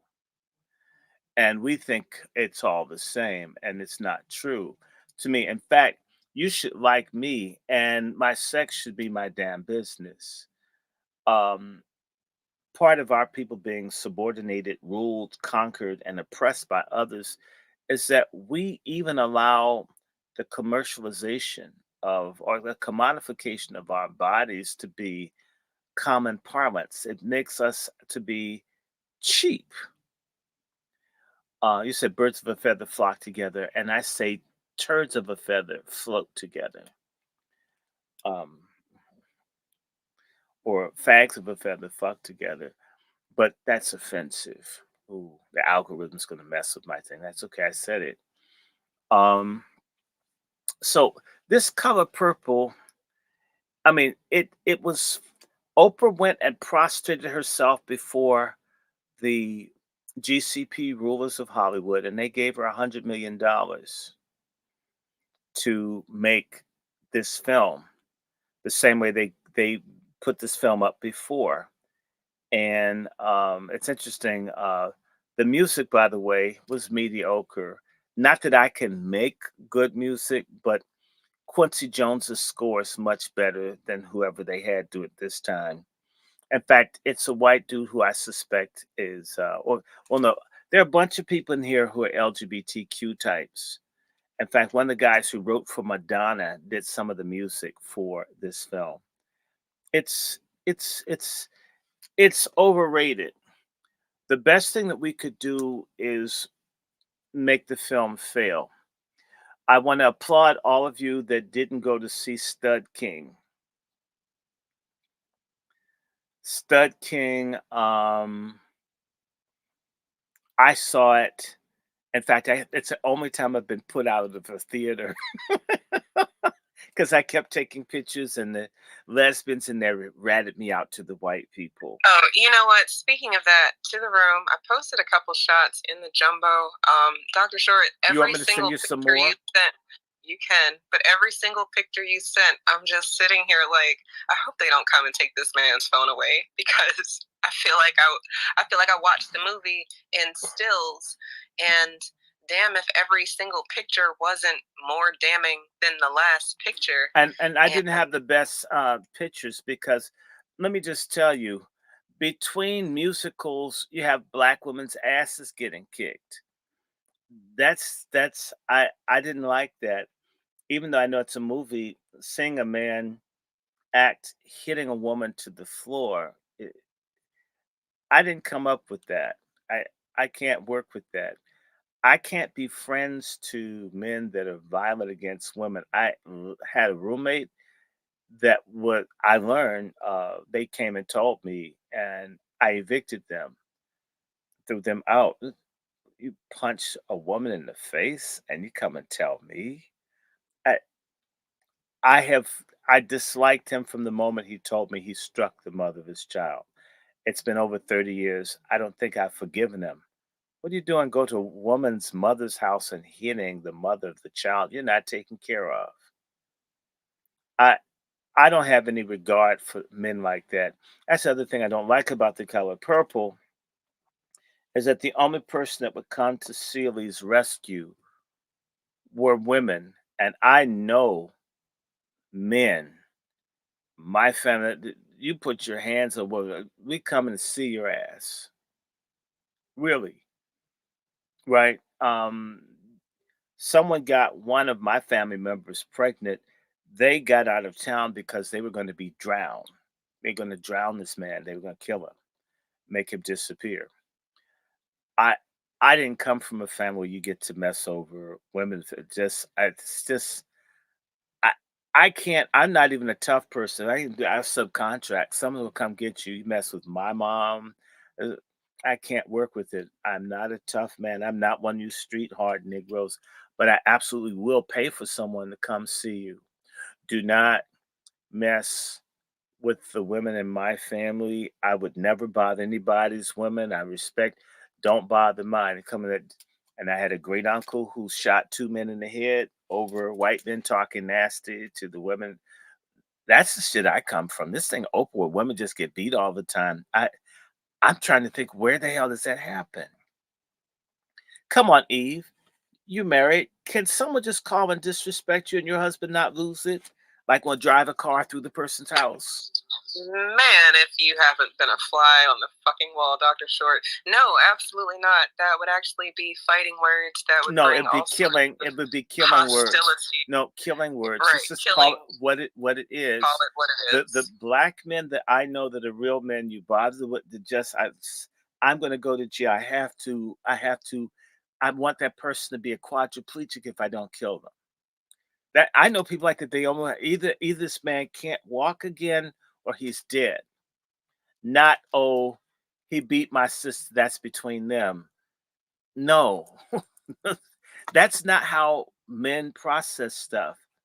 In fact, the reason that they couldn't show men care or anything about women's attacks the radical lesbian feminist agenda to destroy the patriarchy, the family. So a man that steps up for his woman, and my favorite scene again from The Godfather, when Connie's husband beat her ass and Sonny drove across multiple boroughs to get to this dude and beat him with the trash can in the front yard. Godfather 1, you know what I'm talking about. And he was kicking the dude's ass and he kept kicking his ass. That's how patriarchy for real works. You mess with a woman. You put your hands on a woman in our family, you would want the police to come. You'd run to the police station because we are going to get you. Period. Not call 911. 911 became the number to call when men began to stand down and do what women wanted. Don't do this. That's when men began to stand down and not speak up and not get engaged. That's a response to women saying, I'm in control, I got this. I've been in situations, I remember as a young woman and this man was being rough, we asked and we were told, mind our business. Okay. And who wants to die for a stranger? But the color purple, so there's no heroic, righteous men. When women are getting beat for years, they're just suffering this all by themselves. Right. That's not exact. Just I know plenty of folks. Somebody said something to somebody's mom. Somebody put their hands to somebody's mom. Even when it's a son, I'm gonna kill this person. We have to send him to the Navy because he can't handle anybody talk to his mom in any kind of way. It's all kinds of stories. My god brother, who's from Florence, South Carolina, one of the reasons they sent him off to school is the police would just walk in people's houses. Mother didn't want his son to die. Send him up to DC so he can't do anything. Well, I'll tell anybody, a white man elbowed my grandmother in the store, in a Winn-Dixie store back in the 70s. And I grabbed this dude. He put his hands on my grandmother. I love my grandmother. We fight right then and there. Right. And my grandmother, of course, I never saw her again. She didn't want me around her. She didn't want me to be another Emmett Till. And I'm no tough guy. Nobody's tough guy. No street fight. But it's my grandmother. I mean, this man lost his goddamn mind. You elbowed my grandmother in front. I mean, I need to say to you that a lot of the black folks and these families moving has a lot to do with black men putting their foot down over how their families were treated, how a woman was treated, wife, girlfriend, whatever. So I've got to do something about this. I'm going to have to kill someone and move to another state. But if they put their hands on my mom, somebody's got to die, and shit, it might be me, but right. That's our real history. And that includes if a black man, let me tell you something. We're going to come back to the movie, but a lot of folks don't know these little black towns and all that you hear about, Bole. Most people don't realize that lynching wasn't just done by white people. Did you know that black folk got lynched by black people? If you were a rapist and you out hurting people, these black folks would string your black ass up. Dr. Short, before you get too far down a whole nother road, we got a speaker on the stage. I want to see what his thoughts are before you bring him in. Isaiah, peace to you. Welcome to the stage. Are you there? Hello, peace and blessings to the room. I know brother Dr. Randy Short. It's the first time I've ever heard him speak in the Twitter space. So I was just saying, welcome, brother Short. Yeah, you just gotta stay off topic, homie. You know what I'm saying? I love you. You did on with a number of things. I have firsthand experience from many, many years ago. Is how our very strong, powerful, beautiful Negro women have been forced to not participate in the power structure of this place called Hollywood, and the very debilitating and traumatic experiences that they've had to endure to decide how far they can go, how low they can go to build their wealth. In terms of the color purple, on one hand, I'm super excited for Blitz, very talented man. I tried to produce one of his films, couldn't come up with the money for burial of Kojo when he was in Ghana, and he wasn't too happy with that. I did a whole FaceTime with everyone that thought I was going to be able to pull it off, but then luckily for him, Ava DuVernay stepped in and he got it done. I think the bigger picture here is not the idea that the victims become the victimizers, or people not wanting to deal with people standing up as black men and calling us misogynoir. This was a money grab. Okay. Blitz didn't get paid a lot of money for this. Obviously, Taraji didn't get paid well or what she's worth for this. Spielberg got paid. Mm-hmm. Hopefully, the DP Dan Lauston, who's Danish, got paid. The producers of Book, who work for Harvey Weinstein, these people that have done movies like Shape of the Water, and John Wick movies, Blitz just showed up. He was just behind the camera. So this was just a money grab for everybody but the so-called black women that they used to empower. And that's what it is. I don't even think it's even deeper than that. But go ahead.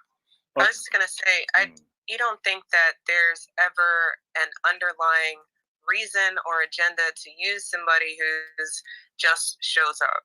Like, as we all know, there's so many people who are already here who are very talented, who have screenplays that need to be funded and films that need to be that need to be seen, but they don't have the funding. And then, like you just said, Blitz kind of just shows up, and then something that nobody asked to be remade gets remade.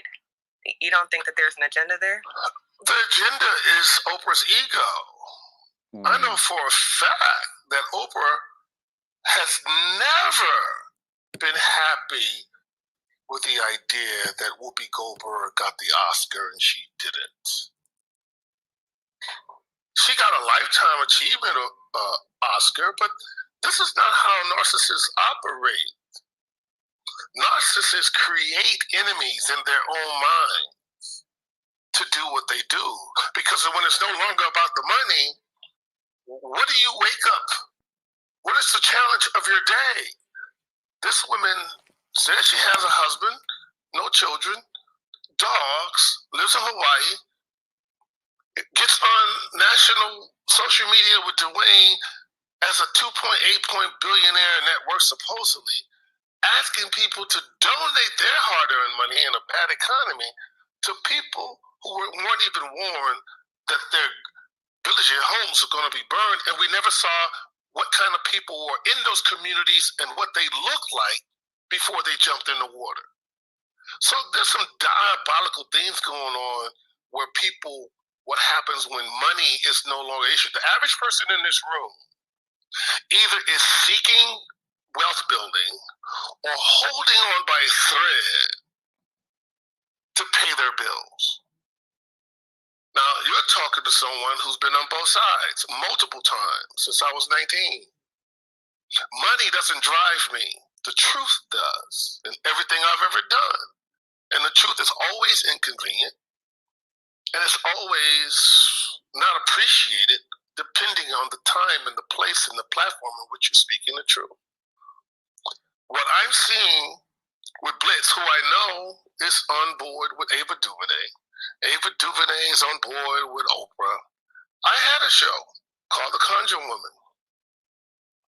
That beautiful show that I wanted to have Erykah Badu star in back in 2017.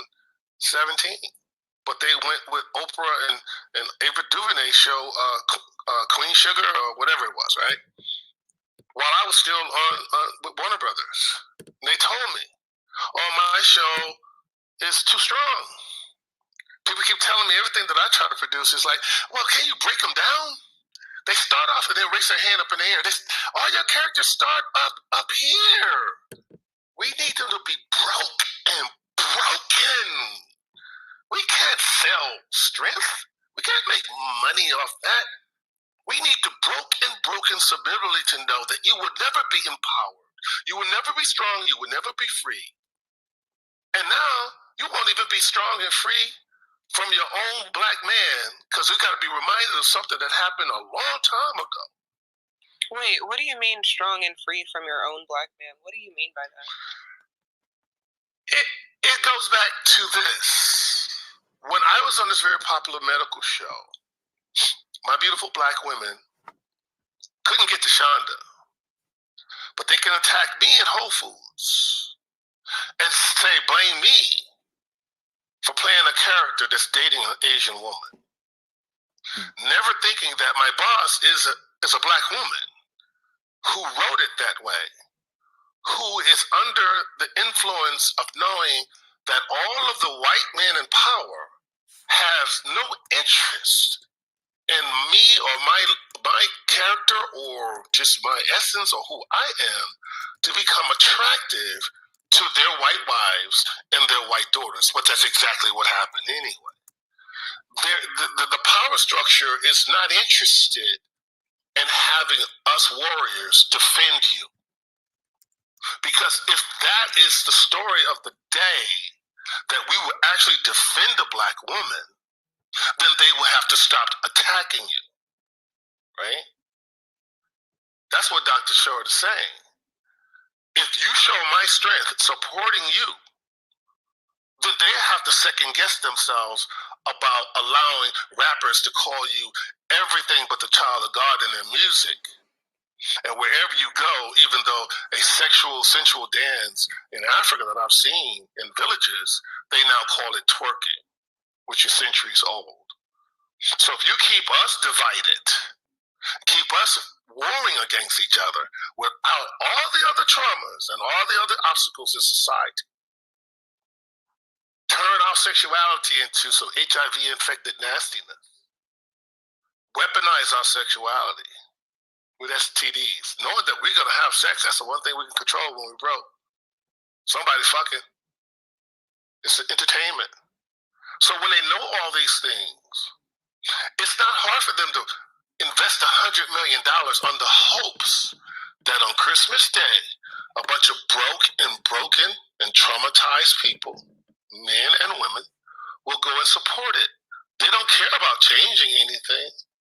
And Blitz is known for being an incredible cinematographer and visualist, conceptual artist. That's why I'm sure it's going to look sumptuous. But that's the trick. Just like I dance on music that has strong beats and fucked up lyrics, but no different than white people dancing to Buffalo Soldier by Bob Marley talking about killing the colonizer. That's the trick. That's the hustle. So this was a money grab. And Dr. Short is right. If we don't wake up and boycott it, not because of what they're not saying, not because they're hiring British or non-FBA actors. It's a money grab for the people who you don't see. Please, people, introduce yourselves to this thing called IMDb. And go and look at 2 producers, maybe 3. Blitz is not allowed to participate in the profits. Alice Walker, I hope is. She's an executive producer. And usually when you get an executive producer as a Black person, then that means they refuse to pay you on the front end.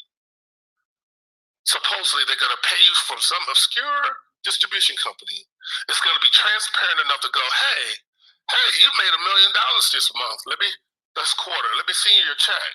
I got Corsicana on every platform, or on Amazon, Stars, who told me they don't do Westerns or didn't even want me to play Bass Reeves with my own show to tell it authentically. It's trending on Stars right now because Amazon did the deal. I haven't seen the check. It probably will never will. Blue Caprice, Blackbird, all the movies I've done, I'll have to sue, Disney? I would never win that case. They wait me out 7 years. They got 25 lawyers waiting on me to sue for my money.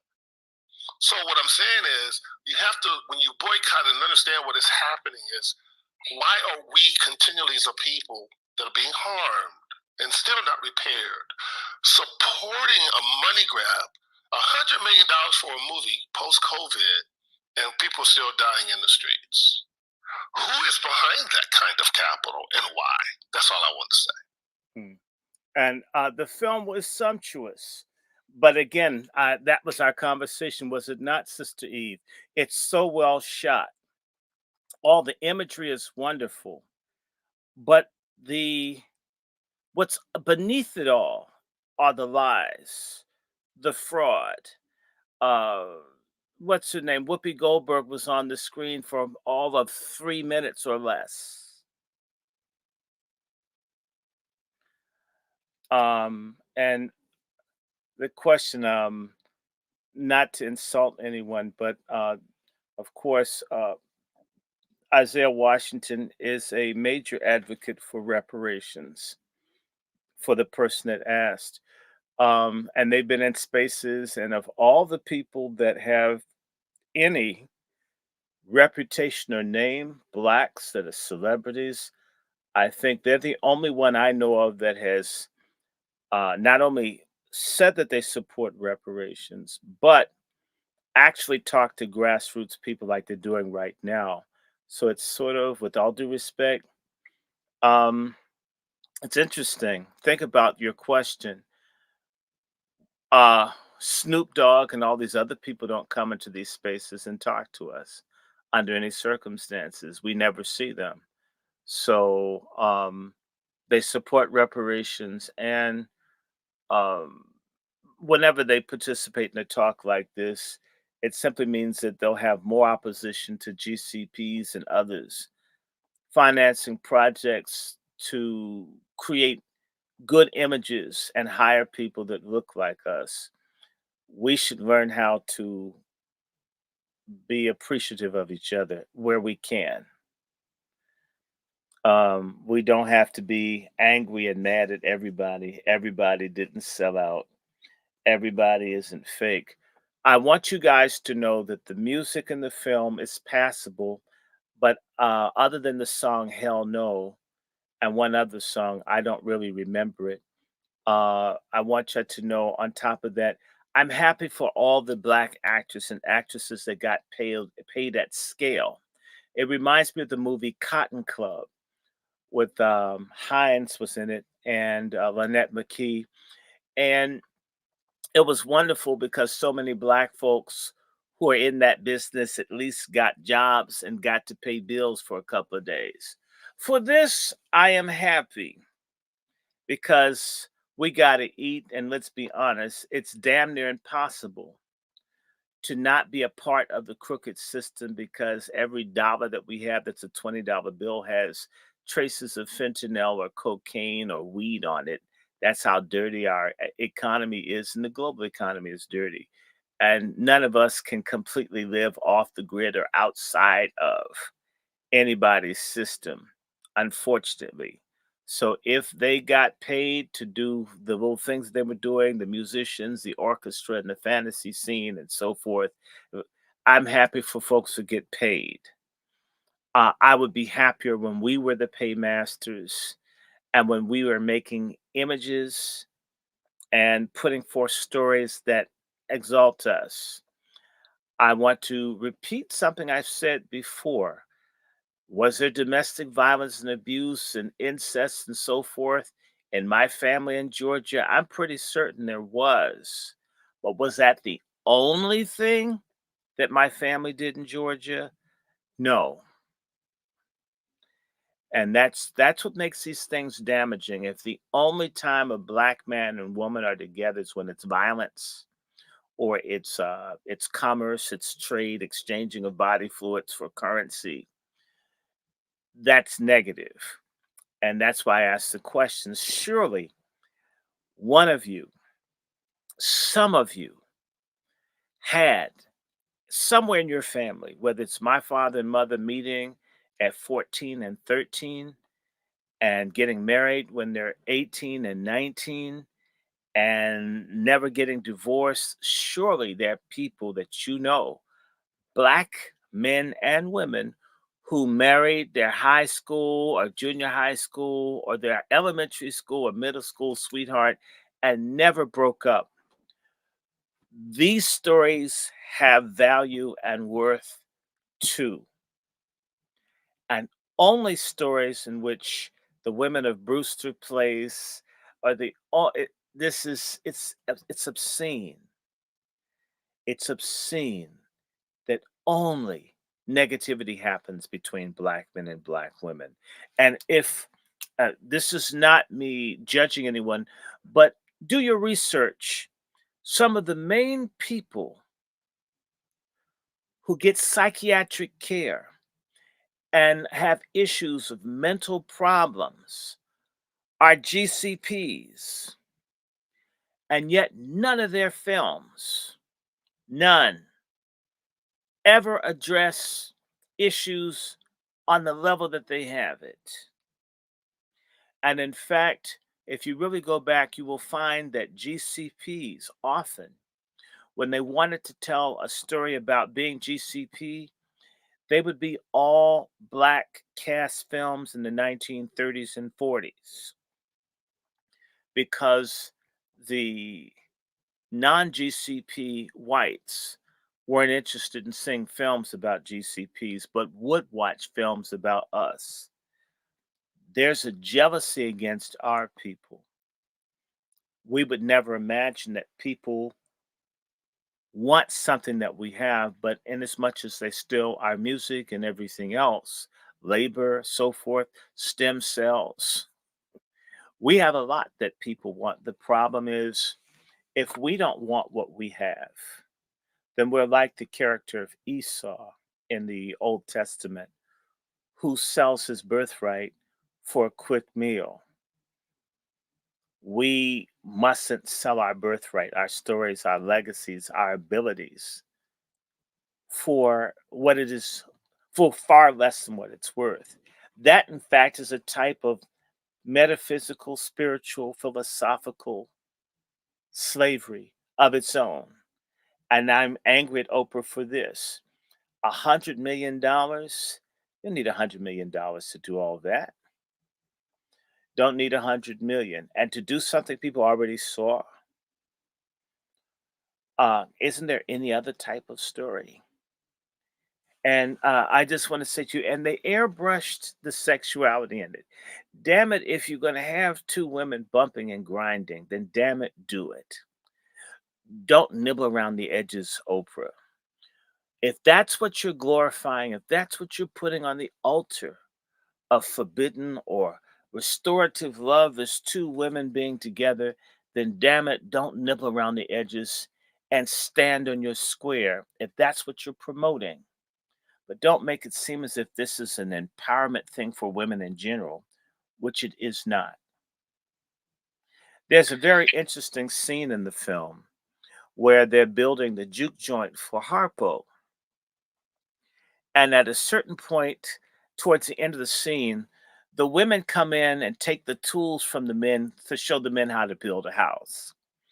And I'm thinking, Oprah Winfrey, aside from engaging in gross colorism, where the pastor's wife, the upright first lady, she's light skinned, and the original Color Purple, Nettie and Celie were both dark in complexion. In this Color Purple, the desirable sisters, light skin, and the cast off sisters, dark skin. And Oprah Winfrey did this. And by the way, if a black male had made the film and made the desirable sister light skin and the sister that's the cast off dark skin, they'd be catching hell. We need one standard in our community of how we do things. And if a woman's ass is wrong, she needs to get taken and called out as fast as a man. As long as we have a double standard where a woman can promote colorism like Oprah Winfrey does, and you don't say anything, it's as bad as the rap videos where they like the girls with the long hair whose hair was real down to the root and all this other kind of stuff. If it's wrong for black men, it is equally wrong if black women do it. It is wrong if Oprah doesn't pay black women or pays them just a little bit more than what white folks do. It's wrong if Taraji and them got, bargain basement pay and they didn't get profit sharing when that could be done. All this sisterhood talk is bullshit. And in fact, the sisterhood is only useful when it is inciting intersexual conflict instead of how do we come together. Because damn it, we need each other. And I will say this to you. In every colonized, oppressed people, the colonizer, whether they are Israeli, whether they are English, French, Portuguese, Spanish, Dutch, German, Danish, Italian, these are Belgians, every people from Europe in particular, when they went out and conquered people, as they say in French, is diviser pour régner. Rough translation, divide and rule. For Black America, the Black man and Black woman are so powerful together. They have worked to divide us on sex in order to rule us, because they can't rule us when we're together. Wow. That's definitely some very good points that Dr. Shorts made. I don't know if y'all ever have the thought to have a notebook and a pen when I have him on Spaces, but if you didn't, maybe you should, because I promise you, he's going to say something that you're going to want to look up, because he's not telling you that he's the authority on these things. He's telling you that he knows some things, and it would be in your best interest to look it up for yourself so that you can see what he's talking about. In fact, Willie Lynch was the letter that Farrakhan quoted. There is a conscious decision for Black men and Black women to be divided. I mentioned to everybody, and I'll go back and say it again, that the whole idea of reducing the Black population is discussed, and in fact, it's on the Angry Black Men's Book Club platform on YouTube. Gunnar Myrdal's An American Dilemma, Chapter 7. They are talking about things that they need to do to reduce the Black population. This was in 1944.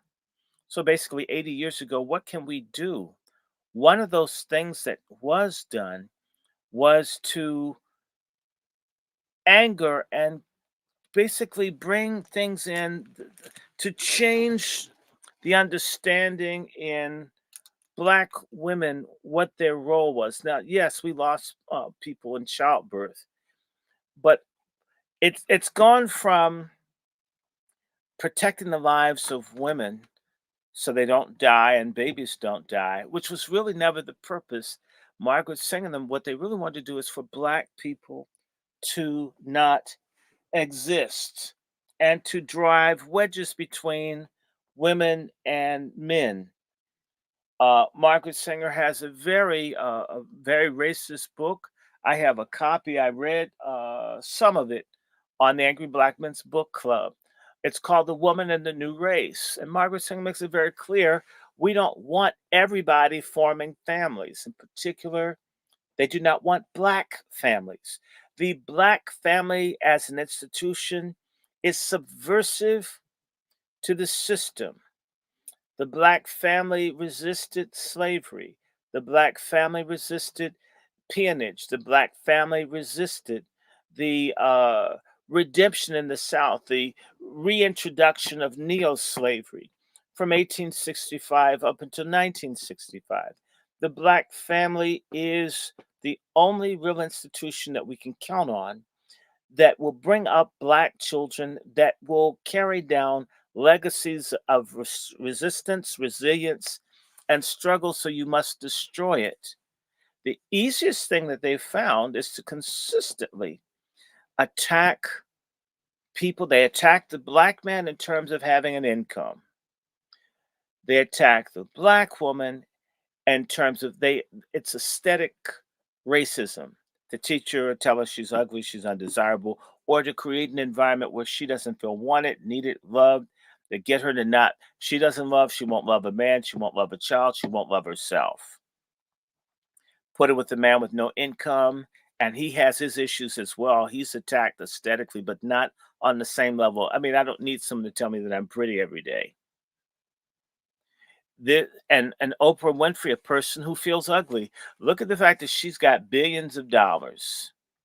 You got this dude living in your house named Stedman. You could practically buy him if you haven't already bought him. Why do you care what people think about you? And now she's with this lipo or whatever she got, and Osimpa. She now looks like a queen ant with the weave. I mean, her head's all big, her body's all small, and it's big at the bottom. Come here. So she's a miserable person. And as far as these other things I want to say to you about the film, it's the thing that's really bothering me is to airbrush the sexuality, because all you need to do is watch Newsflash and you're seeing lots of women shoot, kill, beat, stab each other. Violence of a stud on stud violence is at an all-time high. So it's not a man. These are women beating and killing each other. To airbrush and say that the answer to all the hurt and pain and suffering that you're having as a woman is to find the perfect woman. Well, nobody finds the perfect anybody. Basically, you find someone that's compatible that you figure out how to stay with.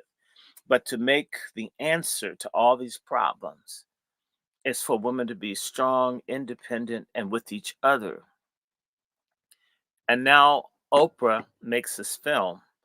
They've already concluded, census wise, at least 1 million Black American women are in their advanced years with no children, no husband, no grandchildren, no parents. There are 1 million Black women in this country who have nobody. This feminist thing that we don't need each other, it really sounds great when you're in your 20s and 30s and maybe 40s. But at a certain point, you get kind of old. If I said to you, one of the biggest hustles that I'm beginning to hear about are mature female adults who are in relationship with foreign men, some of them Latino or others, and I hope it works out for them. But there's plenty of room for elder abuse, exploitation, and other things. I pray that that doesn't happen. These folks are also preyed upon in assisted living. They're not treated well. And I'm not saying that everything would be perfect if they had a husband, grandchildren, or children, but there's a chance in human history prior to the advent of pork chop feminism. Oftentimes, having children was a form of life insurance if you brought children up the right way, but there's a chance that some of the children would be there for you when you got old. Now that they told the folks having children, all that's passe, it's no good. Don't you do that. That man ain't nothing. That right. Well, sisters and brothers, we're going to see in the next 10, 20 years an explosion in the number of people who aren't married, never got married, never had children, don't have grandchildren, don't have nieces or nephews. And in racist America, that's just a recipe for you to be exploited and taken advantage of. Sister Eve, because it's difficult, let's take questions from the room to talk about the color Slurple. Because I don't, I don't have to do all this talking. I'd rather answer questions that will trigger me because the film is 2 hours and 20 minutes long. Trying to remember all of it is, and try to make it make sense and pull the stuff out of it. The questions may pull out what I need to say more so than me trying to do a narration of what the film is about because many people already saw the first film. So I just need to say that this film is much better shot than the first one, but it has music put in. It's sort of like putting, God, Pearly Victorious or something like that in the middle of, say, another black film, putting the music in. All I can say to you is the music didn't. It was okay. I couldn't wait for it to get over. So opening up, people have to have Okay, questions. sounds like a plan. Isaiah has his hand up, so let's kick the mic to him and to the room. If you have any questions, you can grab a mic, and I will let you ask your question. Go ahead, Isaiah. Unfortunately, Dr. Short, you've done. There's only 45 people in this room, but if you add up all of the followers that are probably going to come into this room or listen to this recording with the hashtag The Color Purple hates black people, let's talk about it, is that you've just promoted it. They didn't make this movie for black people. The people that will undergird or underwrite $100 million project, they did not make this movie for black people. They don't think about black people. You mean absolutely zero, zilch, nothing to Hollywood. Why? If you did, you would have seen a part 2 of Wave to Exhale years ago. Angela Bassett would have had 3-4 Oscars by now, so what's love got to do with it? They know that so-called black people will complain, and if you just put the word black or black people in it, they will go and support it. The movie never fails. If you boycott it, who are you boycotting? You need to boycott the other producers and the other movies that we've always watched. John Wick, all 3 of them, all 4 of them. You don't touch them. It's designed that way. If no black people supported this movie this weekend, it will still end up in the hotels around the country and the world. It'll still end up on streaming. It'll still end up on YouTube eventually. It'll still end up any and everywhere. And they know that the average black person with morbid curiosity is going to say, by day, just instinctively been forced to be hypocrites, will watch it anyway. Just because, fuck it. Let me see how bad it is. They already have the data on how we've been trained in this Stockholm Syndrome way. Now, you want to kill a movie? Like my movie, Corsicana? Don't talk about it. You want to help a movie like mine that's strong? That's competing with them? Then you get in the space and hashtag Corsicana and talk about how good it was. That never really happened because it wasn't a bad film. But when we give them the oxygen, and it's okay, but if it's not going to impact it like the strike, boycott on Bud Light, because you're still watching it. And Dr. Short, you watched it. You can't get that 2 hours back. So what I'm saying is I appreciate what you're doing. I would like to. Yeah, I appreciate what you're doing. But they already ahead of you. They want you to speak ill of it. They probably already bootleg it so people can see it because it's already going to fulfill the fetishes of European whites already that want to see two black women having sex. It's fulfilling the fetishes of every non-Negro in the world. That's all Medea did. The fetishes are seeing a black man in a dress. It's a fetish. Well, let me ask you a question. It's a fetish. No, I'm going to drop down. I'm good. No. I want to ask you a question. Now, see, we're not insiders, and I never claimed to be that. But in as much as there are certain people that are bastards, some people read Movie Mojo. I do. I read it a little bit, not like someone in the industry. But, you could be so kind to anonymously tip off people to say certain producers that we shouldn't watch from henceforward. And you don't have to say who, just you don't have to say it here.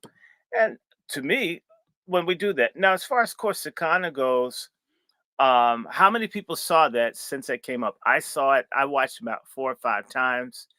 I could watch it again. In fact, I almost wish Oprah was the star in the kitchen scene. He. But don't laugh. How many people saw Corsicana? Can I get some love up in here for this film? Because it was a good film, and I could watch it again. So you saw it, Torrance, I'm sorry. I saw it. I liked it. I talked to people about it, and more people should do that. So I see another person. So that's a couple of people who on here. How do we get people to do put up and say put in the thing that you saw? People have been throwing up reactions and emojis. Good. There's Okay. actually a few people in the room who've seen. No, I didn't say that to get people to support Corsicana because I'm fine. I'm on to the next. That's not what I understand that, but I don't own it. So therefore I can't control it. Right. The people that own this rendering of Color Purple doesn't care about people not watching it in any particular space or time. I just watched The Bishop Wife from 1947. All right, with Cary Grant, right, and David Niven. So money's, people that I did that movies don't make money. They do for someone who owns the rights. What I'm talking about is that indifference kills. Love or hate sells. Indifference kills. So if you don't support anything, like I've been banging about reparations for 4 weeks, starting beefs for no reason, trying to catch a headline to get America to start having a conversation about the success of the California Task Force and the multiple task force across the country pushing for reparations. But since they know I'm in this space, they will ignore me. Now, if I said some foul thing about Gaza, I don't know, Trump, or Gaza. I say something negative about a gay leader. Oh, well, I'm going to be homophobic. I'm going to be a Trump supporter. I'm going to get that headline like 8 days. When I retired, it went viral. When I announced that I retired, which I didn't, it was a strategic move to bury in the hashtag Corsicana movie, which let people know that I had the movie out there when I've been summarily blocked by Variety, who follows me, Hollywood Reporter, who used to follow me, TMZ.com, who used to follow me. But they take the orders from the white, gay, small hats. See? GCP. It's deeper than that. See, if you go and say that, then now you're anti-Semitic and you're homophobic. But look what's happening to the land. People think Diddy is being attacked because of whatever. This alcohol company. I put a tweet up earlier. You don't get to be Batman when they tell you to stop being the Joker without paying them. They own that shit. And you are a multimillionaire. So what he did was, and this is pinned tweet on Diddy, it says, F you, I'm going to be Batman this Halloween. And did a pretty good production of himself as Batman. And what looks like a Jewish executive gets beat up, humiliated, and he blows up a building and says, now end the fucking strike. That, in my opinion, allegedly was a thumb in your nose of the white power structure, because you felt like maybe Clive Davis will make it all go away. Nah, this is their business.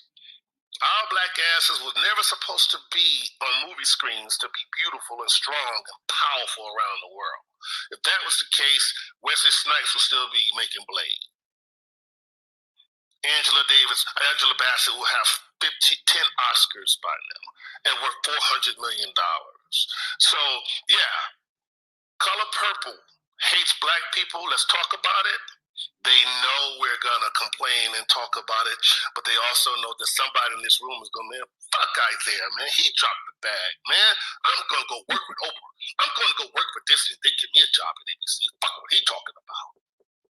Everybody, they know that most Negroes think you're the exception to the rule.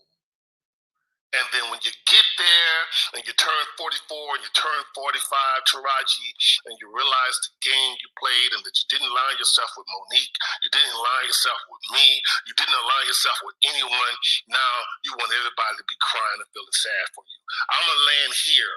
I went to Viola Davis, gave her my number. I have a horror movie that is just as good as Get Out. And I'm going to have my Jewish lawyer reach out, and I'm going to offer Terrence Howard $1 million and Taraji $1 million to be in my movie and watch them turn me down. And when I make the offer, I'm going to post it on Twitter. So you keep telling me about sticking together, solidarity, Black Lives Matter. I'm outside the system 15 years, and then I can make you an offer. I made many well-known black actresses an offer to be in Corsicana, but Stacey Dash was the only one that said yes. So y'all just don't get it. You got a lot of people still on the plantation out here playing games with y'all, saying they got 1 million followers, but when you put up a tweet, you only get 100 likes. None of it is real.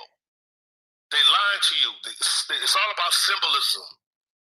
Even when I made P-Valley the biggest thing on Stars, the largest hit show they've had in the history of Stars, I had to go because these black women like Oprah didn't like what I had to say about Kamala Harris not being a real black woman. I don't care what AKA she is. I don't care what boots she's wearing. I don't care. She ain't for us black people. And I wasn't lying. But I had to get out of my job that already was ready for season 2 and 3. Because, yes, I was one of the stars on it, one of the most recognizable stars on it, but everybody there was hating. See, black people don't even support black people because they need to knock you out the box, because their agents are telling them that. When they know, the agents know there's only room for one Negro at a time, because they don't want to pay Denzel. They don't want to pay Will Smith. So this idea that they think that we're going to support each other and actually not watch what they put out there, they already know it's a lie. At some point, y'all gonna wake up and realize it's not just escapism. It's not just Chinese food that you go and look at. These are images of your children and your children's children and your children's children around the world. And if you don't understand the power of objects and images and get control of it and help those who are trying to get control of it and support those who are willing to say, I know how to get control of it, you can't sit back and get in spaces talking about the color purple hates black people because you have no vote. You keep supporting their shit. And they know you will. I land my plane. Next.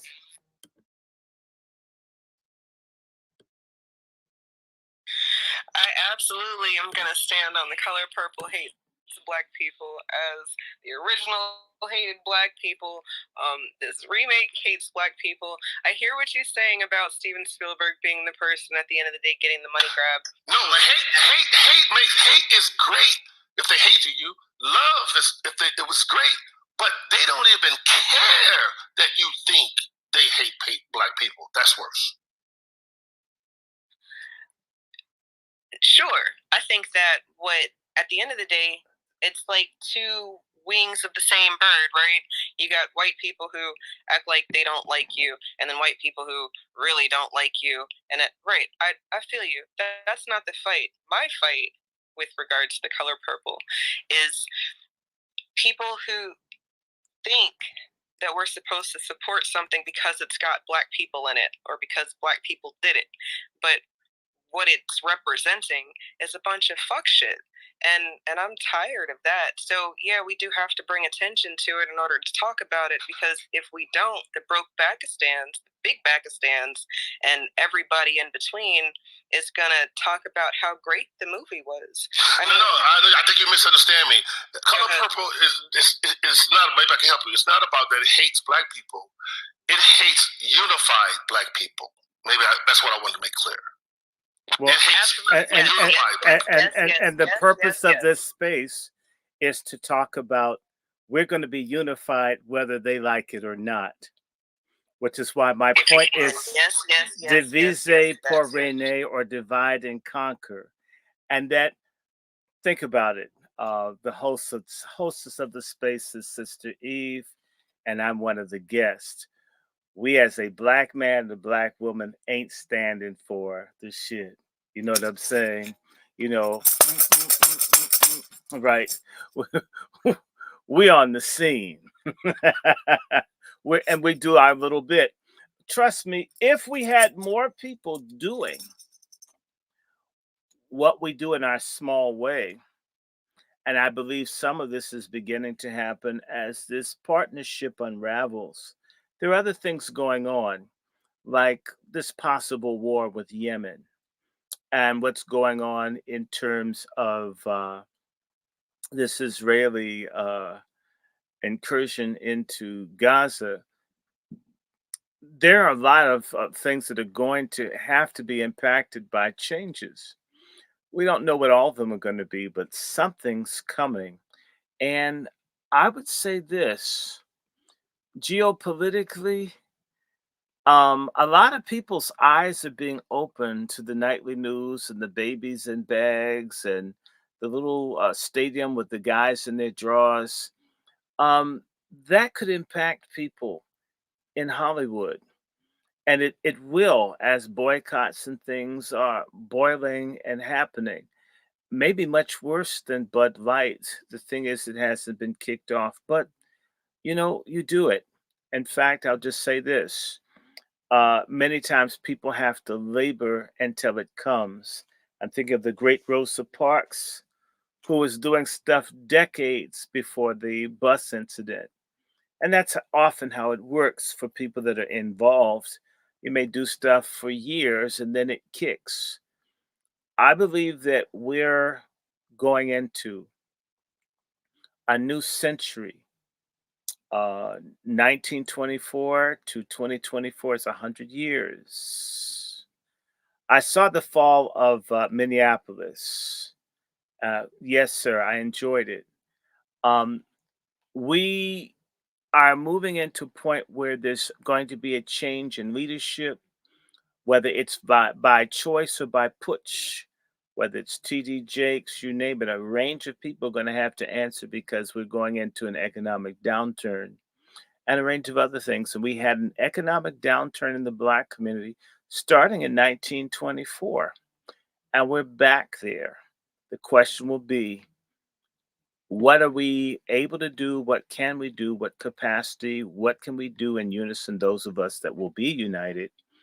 And I think that the sky's the limits. We don't need everybody. We need some people. And I think that gatherings like this, sometimes in person, are the beginnings of seeds sown. Everything that happens with us often comes through things that people don't see or they seem small, but it makes a difference. Absolutely. Very good. We do have a new person on stage. Grinds, welcome to the stage. Peace to you. The color purple hates black people. At least I think it does. What say you? Peace, y'all. Peace to the host, Dr. Short, Disruptor, the rest of the room. I would agree. And just help me out, because this is coming from a person that didn't see the movie, and it's because you didn't miss anything. I know I didn't miss anything, but it's like, because like the thing is, the first one is just, and I know the thing is based on a book. Like, I didn't know that until some years ago. But like the first one, I never could sit through the whole thing through its entirety. The thing was just boring as all get out, and it was depressing. So anything like, with elements of slavery or post slavery, Jim Crow, all of that, and then the big bad boogeyman, black man, Mister thing. Now you guys, now I got people fighting me on this, but rumor has it Steven Spielberg didn't have a problem pushing that damn narrative, but he had all the problem in the world when MJ asked him to direct Remember the Time with the Black Kings and Queens. So, well, there's a rumor that Steven Spielberg that's alleged, tried to get Michael Jackson into some of the strange Hollywood rituals. And Michael didn't go along with it. And that's where some of this estrangement comes in. I'm not a Hollywood person. That part I didn't know. I don't know anything about Hollywood. I'm not interested. I'm only saying to you, it's strange. DC is strange enough. Might be caught in the Matrix. If you've been hearing about what's been going on in Congress, where the aides are screwing in the Senate hearing room, making videos and doing such. DC. Oh yeah, I saw that. I mean, and it's more than one. It's two. It's several. Oh really? Yes. So you've only heard of one. No. Y'all heard me say that this is a dirty city, Dick City, District of Columbia, District of Caligula. This is a nasty place. I don't need Hollywood. DC's bad enough. Okay, so it's the color purple, and it's not so much just the movie. It's that whole system there that aims to destroy us, to destroy our ability to feel anything for each other. So I know you know about Oscar Micheaux and why other people are trying to make films, and how even the early NAACP was fighting against Birth of a Nation and so forth. Our ancestors understood that these images were genocidal, and I completely agree with Mr. Washington in as much as we must make our own, control our own, and work with those that do. And I believe that there is a growing awakening to it, thanks to people like Sister Eve and others, people doing their piece. More can be done, and it's left to us to do that. And part of the other thing is, this is one of the reasons we need reparations. We should, if we were not denied the ability to have wealth. I was having a conversation with a person. They were just sharing with me how one of their friends that's Jewish was sharing with them that they have watched their fellow GCPs do everything they can to deny wealth to certain people, so they can't do better. On one hand, you do everything you can to not allow credit.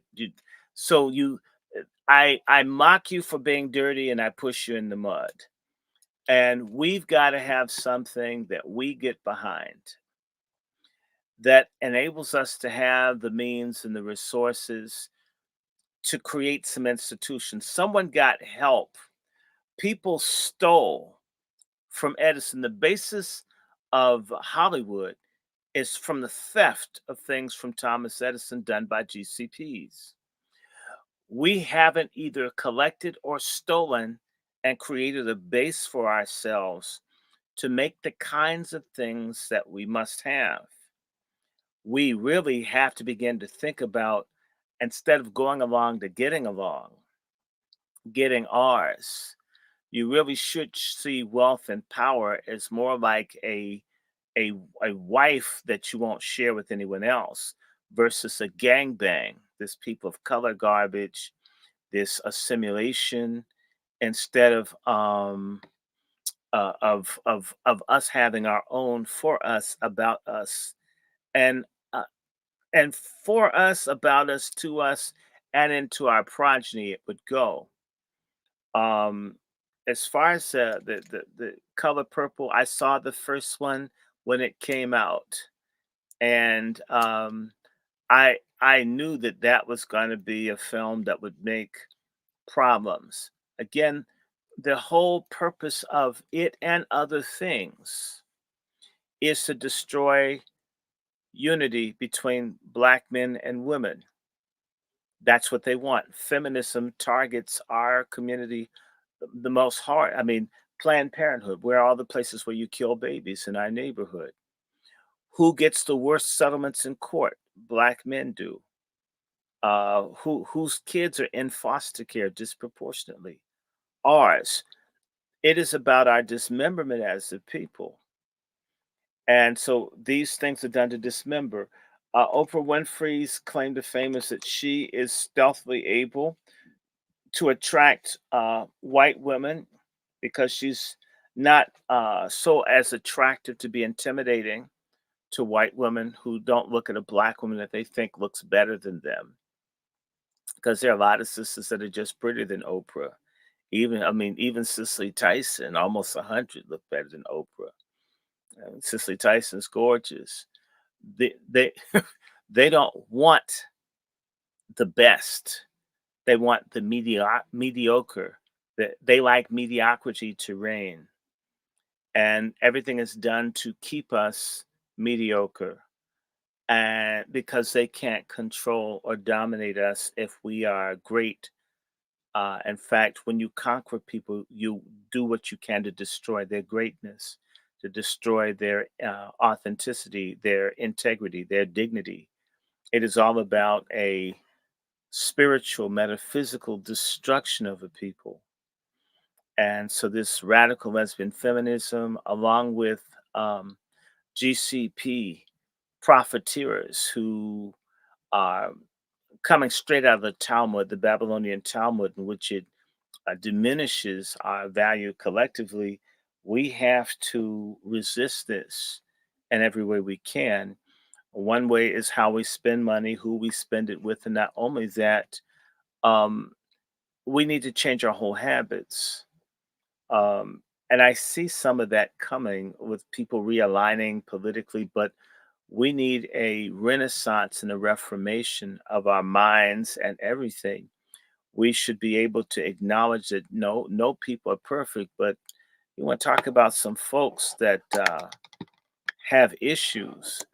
Anybody that's worked in social services, anybody that knows anything, knows that relations between a lot of other communities, between men and women, is horrific. The places in our nearby neighbor Mexico, where they dump women's bodies in Ciudad Juarez, and where what that 40, 50,000 women have been killed, raped, and not one person convicted. Yet you'll never see an image of Mexican men as being as bad as Mister.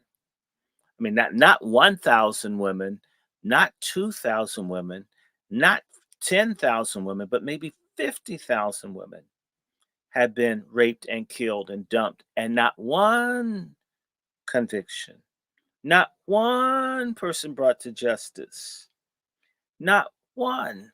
Or all the girls. I'm thinking about the angel mothers who deal with immigration at the border and the little girls that they find full of semen who couldn't be taken further north by the coyotes. You would never have an image of our south of the border brothers being pedophiles or abusive to women, or the rape tree, where they make the women take their drawers off and hang them in the trees and they gang rape the women. These images of their men and women is not portrayed before the whole world. Even if they can't speak the language, even if they're in the country unlawfully, they would never stand for it. This is the issue where I talk about our traitors and why I'm very critical of all of our so-called Black societies and organizations that have thousands and thousands of members, and they can't do one fucking thing to counter this because they want to join the same people that denigrate us. And it's time for us to have a civil war. And that includes people like Take Dick's Jakes. Nobody, there's not one major institution that we get behind that fights. It begs, it grifts, it parties, but doesn't fight. Nothing. Human trafficking, mass incarceration, anybody standing up for you or I, they're underfunded, overworked, and beg for attention. And I'll be honest, we as a people don't even recognize as a collective persons fighting for us. You're supposed to do it. Bullshit. An army that's unpaid is an army that you can't rely on. We've been fortunate. There have been people who are so committed. They understand the situation that we have so thoroughly that I've seen people lose families and lives because they didn't want to let go of standing up for things to help the collective of Black folks who couldn't care a damn about people who've given up everything for them. I mean, folk like me who are Christians, we talk about people that died 2,000 years ago. They're people who die every day now for us. And a lot of us don't even know their names. It's the importance of us knowing our history. And not only that, taking time to recognize honorable people and people that sacrifice. So let me land because other people have things to say. And I'm sorry I went off on a rant, brother, but I'm glad you didn't have to see the film. Sister Eve knows yesterday, after I saw the film, it was depressing. I went to bed about 3 o'clock, woke up at 4 in the morning. It made me tired to just see that the garbage and know that that's going to imprint in somebody's brain. It was just real draining. Yeah, yes, I'm saying it's when they try to overload with that much stuff. First and foremost, I'll tell anybody, a man beat a woman in front of me when I was about 4. And to see, even if it's at the man hit a woman in the face, I'm like, I'm pissed. Even if it's, I don't like it. So I saw What's Love Got to Do with It once. I've never seen the second time. Just the whole scene up against the aquarium, I'm done. I can watch if it's other people. Like in Corsicana, thanks to Mr. Washington, the victims were all white. I can watch that 10 times. If I see someone put their hands on a Black woman, I'm out. I'm turning shit off. I'm going to walk out. I can't watch it. I can't watch Black folks killing each other. That bothers me. I can watch Italian movies, Russian, I love them. Black folks killing each other, that's too real. That I don't need that. I can't. I've never seen Sugar Hill. I can't watch that kind of stuff. Now, I've seen Godfather, Goodfellas about 10, 20 times. Just not Black people killing each other. That won't make that. The Woman of Brewster Place, I think I saw half. I can't watch a lot of Black stuff. I'm not going to look at it. Yeah, I can't do that one either. That's that trauma porn that they try to get us hooked on. That will make me angry. So I've never seen the whole Woman of Brewster Place. I remember seeing I Seen You. That's all I can take. Okay, so I went to see this. I did not want to. I was trying to get my friend of mine. I made him go see it, you guys. This was me. I made him go see it. No, I said so we could talk about it and no one could say we didn't see it. That's facts because they will try to say, well, you never saw it. I know folks are going to come back and say what you didn't do. So you went ahead. Hey, Chef C, we're on Twitter on Sister Eve's page if you want to come through. And Sister Eve has a page. Eve, I have 67 people over in my StreamYard. What's the Twitter thing if you want them to come in? If they want to ask a question, because I'm going to start trying If they this. want to come follow us on Twitter at Just Eve, and the space will also be on the YouTube at Just Eve B. But right now we are live on Just Eve on Twitter or Spaces for X. I don't really know. I'm always going to call this app Twitter. I don't know about y'all, but we're on Twitter. I'm always going to call it Shitter based on the owner. There you go. Shitter from Muskie. That is good. Well, that's what I call it. It's Shitter. And because a lot of stuff on here is crap. But no, I didn't. See, if you're in the room, come through and ask your question for sure. For sure. Right, we do have another speaker on the stage. My sis, why they do me like that, sis? Why they do me like that? You are so dear to me. You purchased the Color Slurple mug. Dr. Short, did you know we made some mugs, right? When we had the space the first time? No, I didn't know that you made mugs. Half the proceeds of the mugs went to our brother Ogun Spirit's GoFundMe for the fight for his baby Micah. Yeah. And we've been pushing that pretty hard. That's also in the jumbo. So if you want to, or if you feel so inclined, he's only at like $22,000 out of $100,000. His baby was murdered. And the brick bitch got funded in 4 days. I'm just because it's anti-blackmail. That's what I'm trying to say. The legitimacy of blackmail hatred.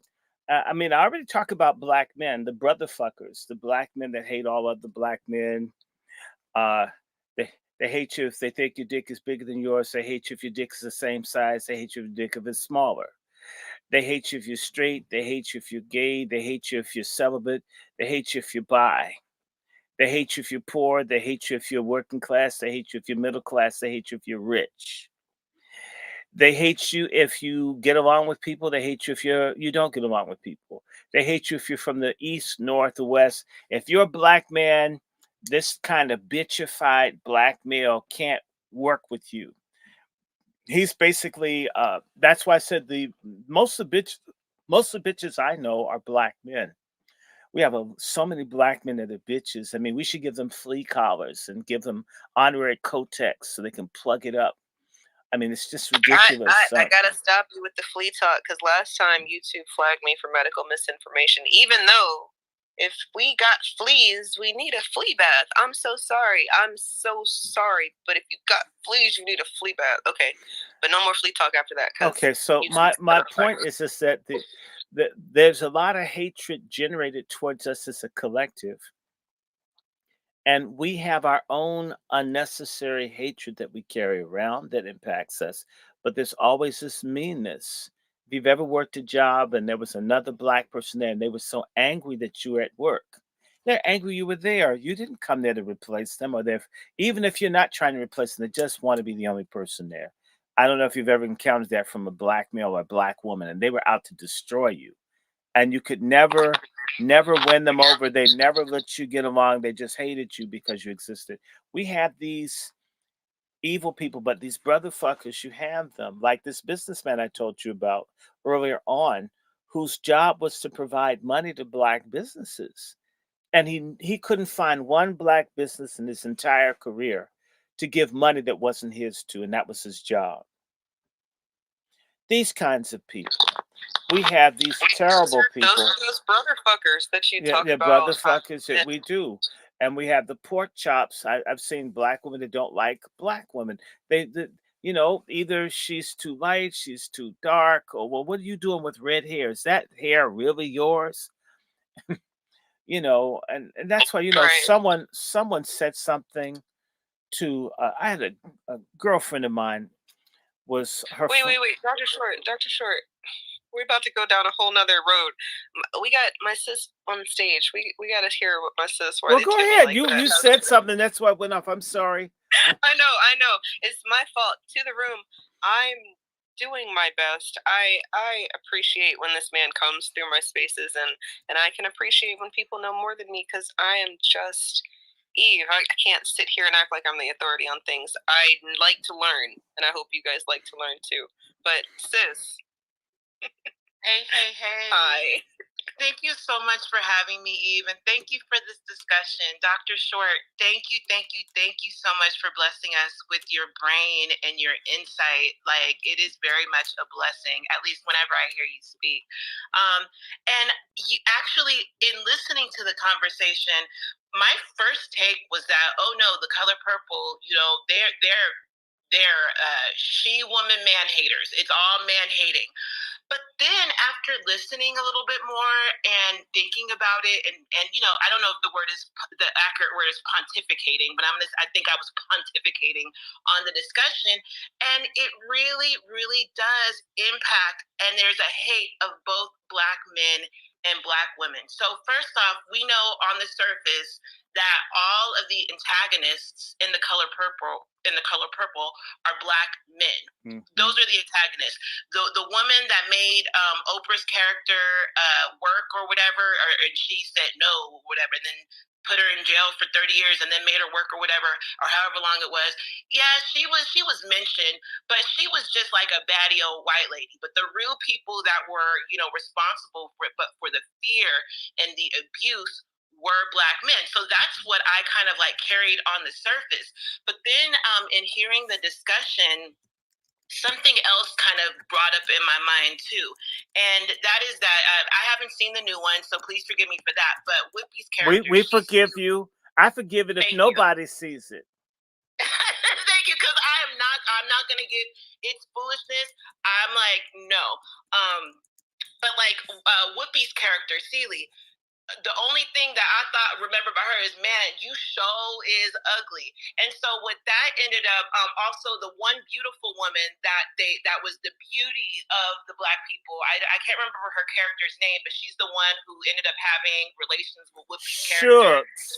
Sure. She's always lighter. Yes. So she was beautiful and she was glamorous, but she was like promiscuous, and she didn't even love herself, and she had daddy issues. So it's like, and she munched carpet, which means she does it with women, men. She does it with everybody. She's an atomic hoe. Yes, and so atomic horse. I'm sorry. Atomic hose. Why must I feel like that? Why must I give away my cat? It's a hole in me. It's a hole. I'm sorry. No, I'm aware. You just look. I'm gonna let you go, Dr. You don't have to look. Go off. But no, so I think about that, and I'm like, wow, there really wasn't a positive portrayal of women, and the only time women got happy was when, you know, she got, you know, some sex from another woman. She got some, and in the book, if I read the page in there where she talks about the woman, I think she's peeing on herself when she's doing it with Suge, and how Suge goes down. I mean, by the way, Spielberg and them knew that they couldn't get a G rating if they had real sex between the women. And they did it again, Blitz. They didn't. I sent you the picture. Did I not, Sister Eve? I can send you right now, where they put a cloud over the women kissing in the movie theater. You did. I thought. Okay, put it up. They don't. That's what I'm saying, Oprah. If you're pushing carpet munching, you know, then just do it. Just say, I want women carpet munching. In fact, if that's what's made Gail age, she needs to quit. She's gone down. Used to look like a good-looking Denzel Washington. Now she looks like she's Denzel Washington's granddaddy. No, that's cold. Oh yeah. Facts, all very true. So when I think about that, you know, about the color purple and how, you know, originally I'm an 80s baby. It was on TV all the time. It was always playing, and then you know, you're at home and you want to watch the color purple, and they'll play it all day long. And it always comes at Christmas time when the Black families together so they can fight. And Yes. you're a bad black man if you don't let black women have their expression. So you have to bring that crap in and let people see it. And I've even gone to churches where they can't do anything for the young men, but they can get buses to take folks to see The Color Purple all the way up in New York City. No, that's wild. So couple that with as an '80s baby, I consumed a lot of Disney movies, like the princess movies. Plus, I have two other sisters, so we had a lot of like girl energy in my house amongst my siblings. So we weren't allowed to watch a lot of stuff, but I don't know why the hell we were able to watch The Color Purple, and we were able to, we watched a lot of Disney movies. So as a black woman, and this is where I just peeped the hate, because I already knew that it was hateful to black men. I didn't realize how it was hateful to black women too. Let's say you happen to have a wider nose, or you're a little bit more melanated, or you happen to be like me, where I do have a wider nose and I have very, very coarse hair. You're walking around thinking, I really internalized that pretty for a black girl type of a thing, where I never thought I was ugly, but I really did. I never really saw my own beauty. How did that impact the decisions that I made? Or thinking of beauty from the lens of a Disney princess. And at that time, there was no Tiana, who isn't even really a princess, but, how did that internalize for me? So thank you guys for waking that up, because this movie, it is very harmful to black people, in my opinion. Can I read from The Color Purple? Because most people, they've had this airbrush shit, and I have the Pork Chop Feminist Bible. This is Oprah's Little Purple Book, and this is from The Color Purple. This is the pocketbook edition. Let me read some of this. This is page 80. 81, because this is what we do on the Angry Black Men's Book Club. 81, 82, 83. I'm going to read 3-4 pages. This book is basically letters that Celie wrote to God because she couldn't talk to anyone. Okay, dear God, now we all know she's going sometime soon. They sleep together at night. She's talking about Mr. and Suge. Not every night, but almost every night from Friday to Monday. He'd go down to Harpo's to watch her sing and just to look at her. Then way late they come home. They giggle and they talk and they wrestle until morning. Then they go to bed until it's time for her to get ready to go back to work. First time it happened, it was an accident. Feeling just carried them away. That was Suge say. He don't say nothing. She asked me, Tell me the truth, she say. Do you mind if Albert sleep with me? I think I don't care who Albert sleep with, but I don't say that. I say, you might get big again. She say, nah, not with my sponge and all. So she's using birth control. You still love him, I ask. She say, I got what you call a passion for him. If I was ever going to have a husband, he'd have been it. But he weak, she say. Can't make up his mind what he want. And from what you tell me, he a bully. Some things I love about him, though, she say. He smell right to me. He's so little, he make me laugh. You like to sleep with him, I ask. Yes, silly, she say. I have to confess, I just love it. Don't you? Nah, I say, Mr. Blank can tell you. I don't like it at all. What is it like? He get up on you, heist your nightgown around your waist and plunge in. Most times I pretend I ain't there. He never know the difference, never ask me how I feel, nothing. Just do his business, get off, go to sleep. She start to laugh. Do his business, she say. Do his business. Why, Miss Celie, you make it sound like he a toilet. Like he going to the toilet on you. That's what it feel like, I say. She stopped laughing. You never enjoy it all? She asked, puzzled. Not even with your children, Daddy? Never, I say. Why, Miss Celie? She say, you still a virgin. What, I asked? Listen, she say, right down there in your pussy is a little button. that gets real hot when you do know when you do know what with somebody. It get hotter and hotter and then it melt. That's the good part. But the other part too, she said, a lot of sucking go on here and there. She say, a lot of finger and tongue work. Button, finger and tongue. My face hot enough to melt itself. She say, here, take this mirror and go look at yourself in there. I bet you never seen it, have you? Nah. I bet you never seen Albert down there either.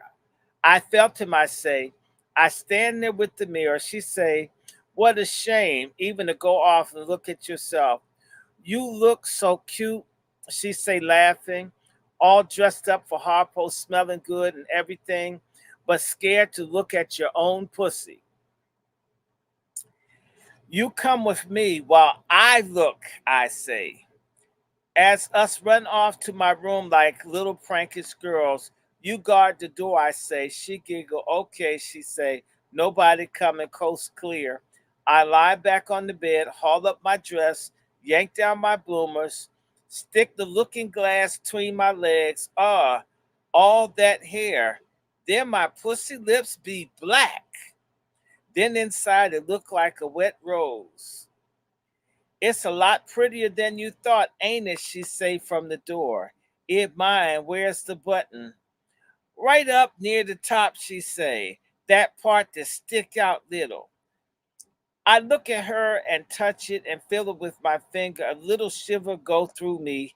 Nothing much, but just enough to tell me this the right button to mash, maybe. She say, why you looking? Look at your titties too. Haul up my dress, look at my titties. Think about my baby sucking them. Remember the little shiver I felt then too. Sometimes a big shiver. The best part of having babies was feeding them. Albert and Harpo are coming, she say. I yank up my drawers, yank my dress down. I feel like I've been doing something wrong. Yes, but I don't care if right you now. sleep, I say. If you take me at my word, I take me at my word. Okay, now at some point, I think the love scene is soon. Y'all want to hear that Dr. too? Short, no, stop. Pause on the play. Let's you got penalty. It's a flag, a technical. I'm putting you in the box. You gotta take 5 minutes because you just raped the room, and I just don't understand how smut turns into black empowerment. Can somebody explain to me how smut turns into black empowerment? Because that's why they gave her the award.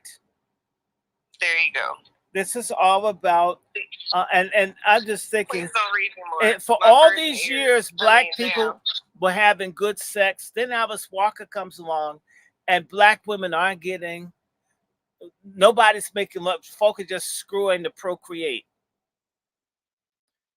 I mean, folks aren't even doing it for fun. A woman hasn't looked at her own. She hasn't even looked at her own vagina, and she's in her 30s or 40s. But they illustrated that in the original movie, and to the room. I don't know when you were exposed to The Color Purple, but a lot of us were exposed. A lot of us in the room were exposed to it probably before we were able to even articulate some of these understandings, because we didn't have parents who were going to sit there and talk to us about that, let alone talk to us about the feminism aspect or anything. They just saw niggas in a movie is a bunch of niggas in a movie, and at the end of the movie is niggas from Africa coming together with niggas from America is some hoopla. I don't know. It's supposed to be some come together type of thing, and I think what ends up happening is what we've been talking about all night. I mean, or at least for the past 2 hours, we've been talking about degeneracy gets an award, and then things that mean something get put to the back burner, at least by people who hate us. When we look to, it's like a Jewish person going to Hitler to throw a bar mitzvah party. Why are we doing this? Why are we that stupid at this point? Why are we still looking for validation from people that don't? I'm not asking anybody to love me. If you don't like me, cool. But shouldn't we, at a certain point, want to do and be amongst those of us that do. Why can't the black folks who give a damn about each other come together and work together? And those who don't get it, leave their asses behind. But the Pulitzer, because I mean, school, Dr. Short, people they got. think that if you see a bunch of black people together, that is umoja for the people who celebrate Kwanzaa. Like, people think that is unity, that we're doing the same thing. And I'm sorry, a bunch of black people doing the same thing doesn't mean that they're doing the right thing. And to another point that we've made in this space, that we want the black people who worked on the film to get their money. Like, we're all prisoners inside of the system of racism, white supremacy. So get it how you got to get it. But do you really have to do it like that? That's the underlying question. That's the $64 million question. And then people like Isaiah who go and try to do it on their own get blacklisted. Excuse my French or language or English or whatever, but you can't do it on your own. So then it's like, well, can you skirt inside of the system? And I think that you can. However, or you have your own system. I mean, the whole thing, a color purpose for them to have their own system. Oh, I'm gonna do one more sentence. He tried to play with the button for real, like his fingers is dry. Us not getting nowhere much. I mean, this is ridiculous. This is Pulitzer Prize. This is someone we should be. This damn Alice Walker. I'm saying, Alice Walker needs to be boycotted by herself. Like, just oh god, I call her phallus phallus stalker. Phallus stalker. Not. That's what I call her, phallus stalker. Phallus stalker, because clearly she wanted one. And I think that when she goes back and forth. She goes with Tracy Chapman. You didn't know she goes with Tracy Chapman? I look to you to keep up with all of the degeneracy in Hollywood and such. I know, Mr. So much.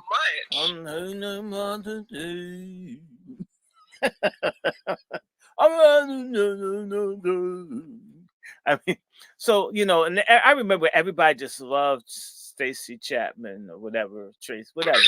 I'm sorry. Let me pause real quick here. Stacey Abrams, it's all the same. Black people are so pious and they're so holier than thou that this is how you know niggas don't read.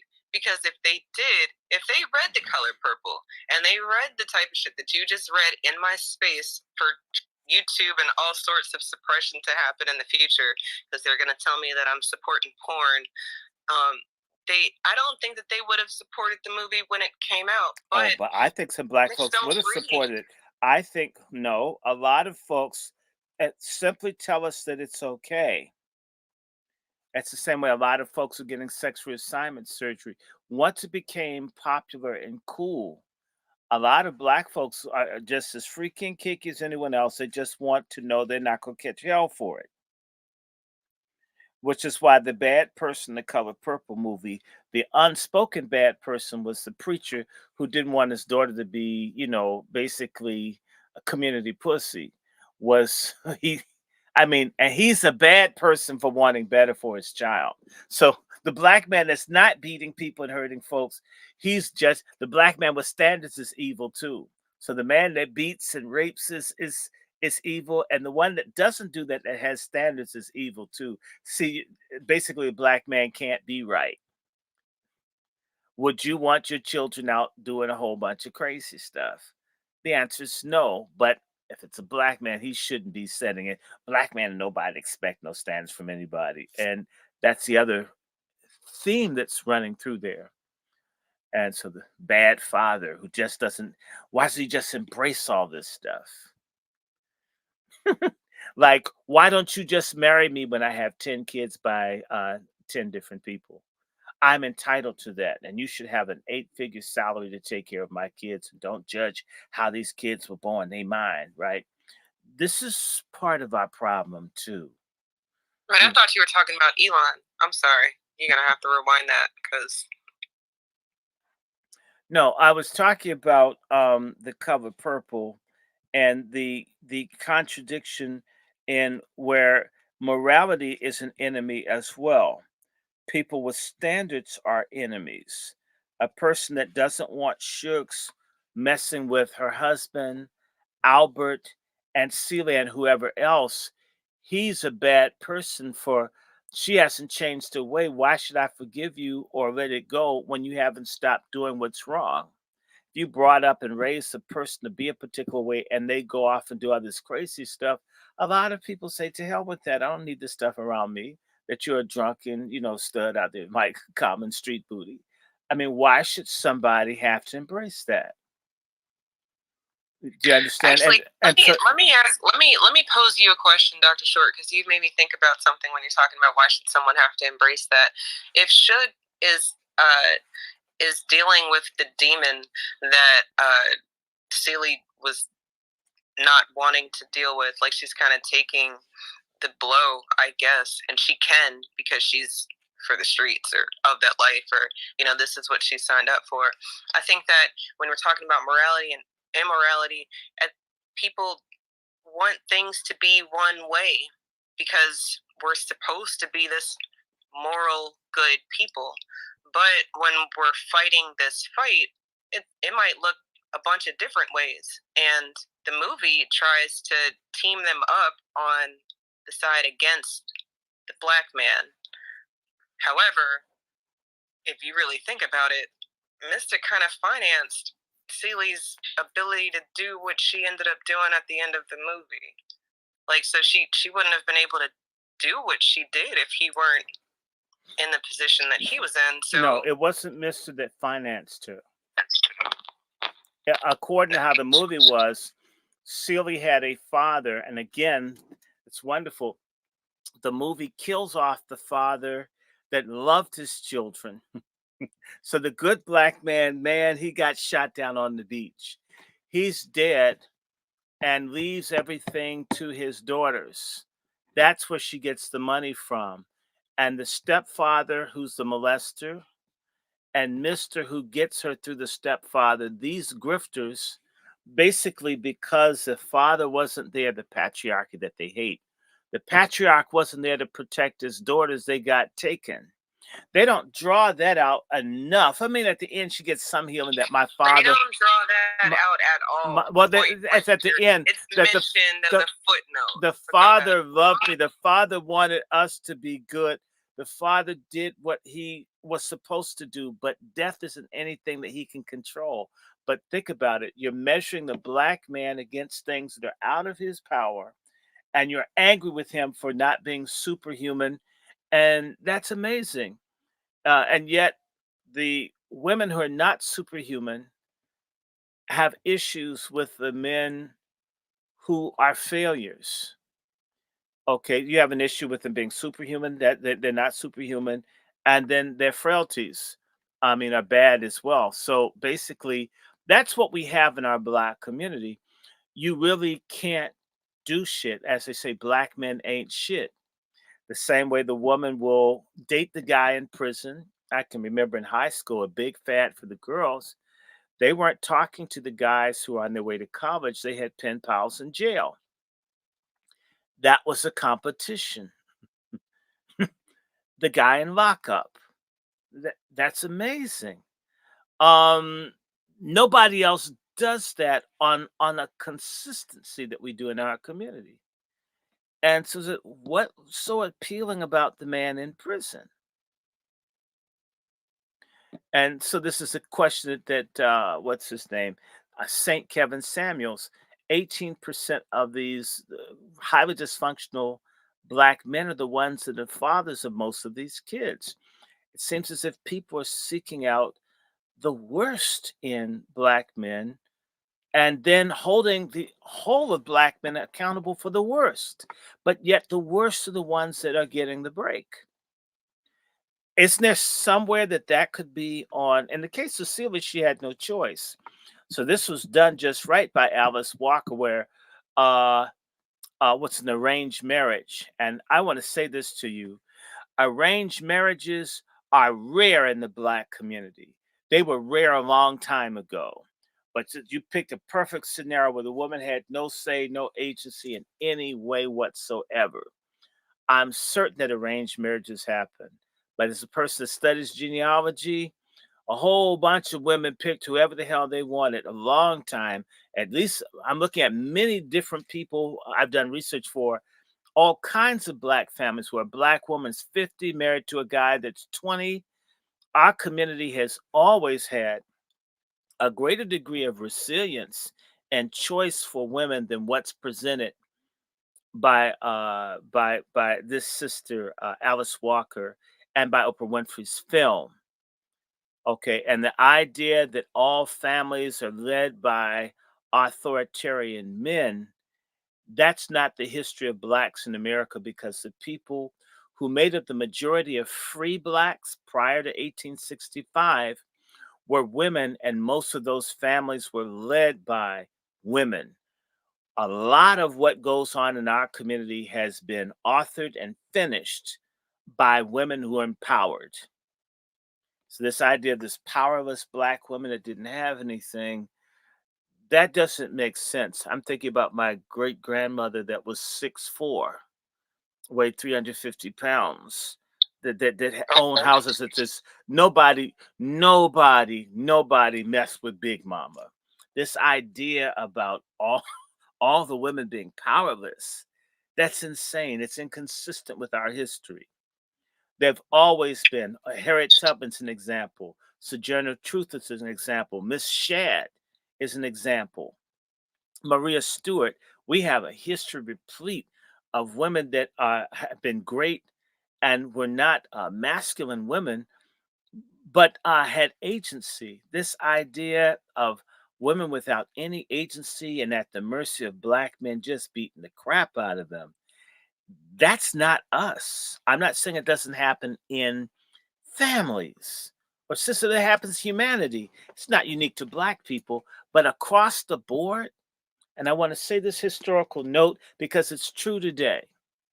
You show me another group of men on the planet like it is right now for black folks, where you send 3 or 4 girls to school for every boy you send.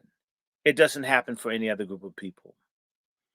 And that this has been consistent since the founding of HBCUs, with the exception of Wilberforce, that the schools that were set up for blacks following the Civil War, women outnumbered males 3-1, and that's only changed with the GI Bill, where you had no other group of people have worked as hard to educate their women as we have. None. And by the way, it's interesting that men were advocates for women's rights. I think I have this book, We Will Shoot Back, where black men in the Reconstruction governments throughout the South worked to change the laws in favor of black women. White men didn't even do it for white women, but open them choose that to make black men good takes away a lot of the power of the bitterness and the dishonesty and the lack of accountability. Because what the Color Purple is about is really saying, doing whatever the hell I want is justified because of what I've been through. In fact, we do have a double standard, in which I blame black men for, that lesbianism is treated as if it's perfectly cool. And yet, every man has to go through all kinds of changes to prove their heterosexuality at all times. It's unbalanced. I don't want men to not be heterosexual. It's amazing the scrutiny that we put on men and how there's no accountability, whether a woman's walking around with a beard, with the prosthesis hanging out of her clothing. She's not going to have a problem. Not having any standards for women is as bad as having none for men. Agreed. Oh my goodness, I couldn't agree more. And to the room, if you wanted to speak your speech or make a comment on the color purple hating black people, now would be the time to do that, because yes, now's the time. I do have minis to take the time with this evening, but a point that Dr. Short just made that I wanted to touch on was that I guess the feminism aspect of it all, and how they're not thinking about how when you separate yourself from the man, that completely nixes you from the group. How do you exist without him? Literally, like, how did you get here if not with him? So you can't say that you're a feminist and not hate your people. You can't. If you're a feminist, you hate your people. The color purple hates black people. Sis, Iris, go ahead. Yeah, and one other thing that I like with that brought up, you guys are always saying little nuggets, and it just makes me think about other things, is I think about, like, what are the popular Black movies of 2023? There's The Color Purple, which is, Black men bad and, Black women ugly. And then there's or Black women are sluts or whatever. Can't do right. And then there's the other one, which is that color. Wait, what is it? The Society of Magical Negroes, which is I thought it was going to be like Hogwarts for Black people in response to that viral trend that happened like 6 months ago.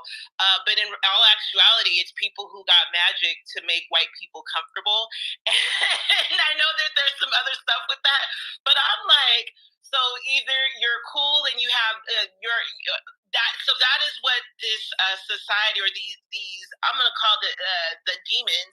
They're sitting around here promoting. Your empowerment is either gonna look like you making white people more comfortable, or it's gonna look like you at odds with, the genders are at odds with each other. But one thing it ain't gonna do is like Black people doing anything that benefits Black people. And I just y'all just woke that shit up for me. So excuse my language, but thank you for that, because looking at those movies, that ain't much Black empowerment, but that's the movies that we're seeing with the predominant Black cast of 2023. I'm going to read another portion of The Color Purple. Good God. Poor Annie, Julia shook say, she never had a chance. I was so mean and so wild. Lord, I used to go around saying, I don't care who he married to. I'm going to fuck him. She stopped talking a minute. Then she say, and I did too. Us fuck so much in the open, us giving fucking a bad name. But he fucked Annie Julia too, she say, and she didn't have nothing. Not even a liking for him. Her family forgot about her once she married. Oh my God. So Shugs. In fact, I want to tell you, there's a very fine book. Look it up, Sister Eve. I think I mentioned it before. Called Cheap Amusement. What Alice Walker does in this Color Purple is the liberated woman throughout American history has always been a whore, a prostitute. The book I always make reference to is Cheap Amusement, and explains that the modern Western woman is an archetype or follows the archetype of independence of men from women that were whores, who had serial relationships with men that financed them. If you look at Facebook and look at how all these ladies want guys to have 7 figures and how a man has to pay their bills and all, they don't realize that they're actually copying white prostitutes. So Suge is a basically a prostitute that can sing. I mean, but you whole. And she's the hero. She's the shiro. The woman that screws men, screws other women's husbands, screws other men's wives. She drinks. She's wild, by the way. But her father, who doesn't approve, he's the asshole. The person that thinks that life could be better. And I'm going to just say to you, I've had that personal experience in the Ivies and other places. When you meet people, the people that they hated, and I think if you're a Black and male and you weren't like the white ladies, if you didn't get high or you didn't drink, oh my God, what's wrong with you? In other words, you don't want me. I remember a white female pursuing me in the metro over by Howard. And it doesn't matter if she thought I looked good. I don't want you. Have a little alcohol in her breath. She just couldn't believe that she didn't know where she's going. Basically, she's saying, take me wherever you go, Mr. Darky, and dagger me. And I'm thinking, oh my God, I don't know you. The assumption that we're all like, man, and by the way, a lot of Black men are no credit to us because they'd put their dick in a killer beehive if they could find the hole. It's sad. And that's being a man. That's why we have so many STDs in our community, because it's whorish behavior. Being a whore makes you a woman, or being a whore makes you a man. Instead of having integrity, character, being industry, things that are uplifting, arts, language, your skill. We have to get back to what can you do other than commodifying your sex. It's cheap. And that's the other thing about the color purple. And all the while you're talking about helping and empowering Black women, the empowerment is to be a whore. Sophia, in this movie, is married to Harpo and Buster at the same time with children by two men. That's also the strong Black woman, the one that goes to jail too. I mean, so the powerful woman is holding down two men. Now, if it was a man married to two women in the film, the women would be complaining about it. Because it's interesting, men, even if they're doing it, if a man is a deadbeat, a child support, whatever, we talk bad about it. How many women out here aren't paying their share of child support? These conversations never come up. One, because a lot of Black men try to shield their children from this stuff.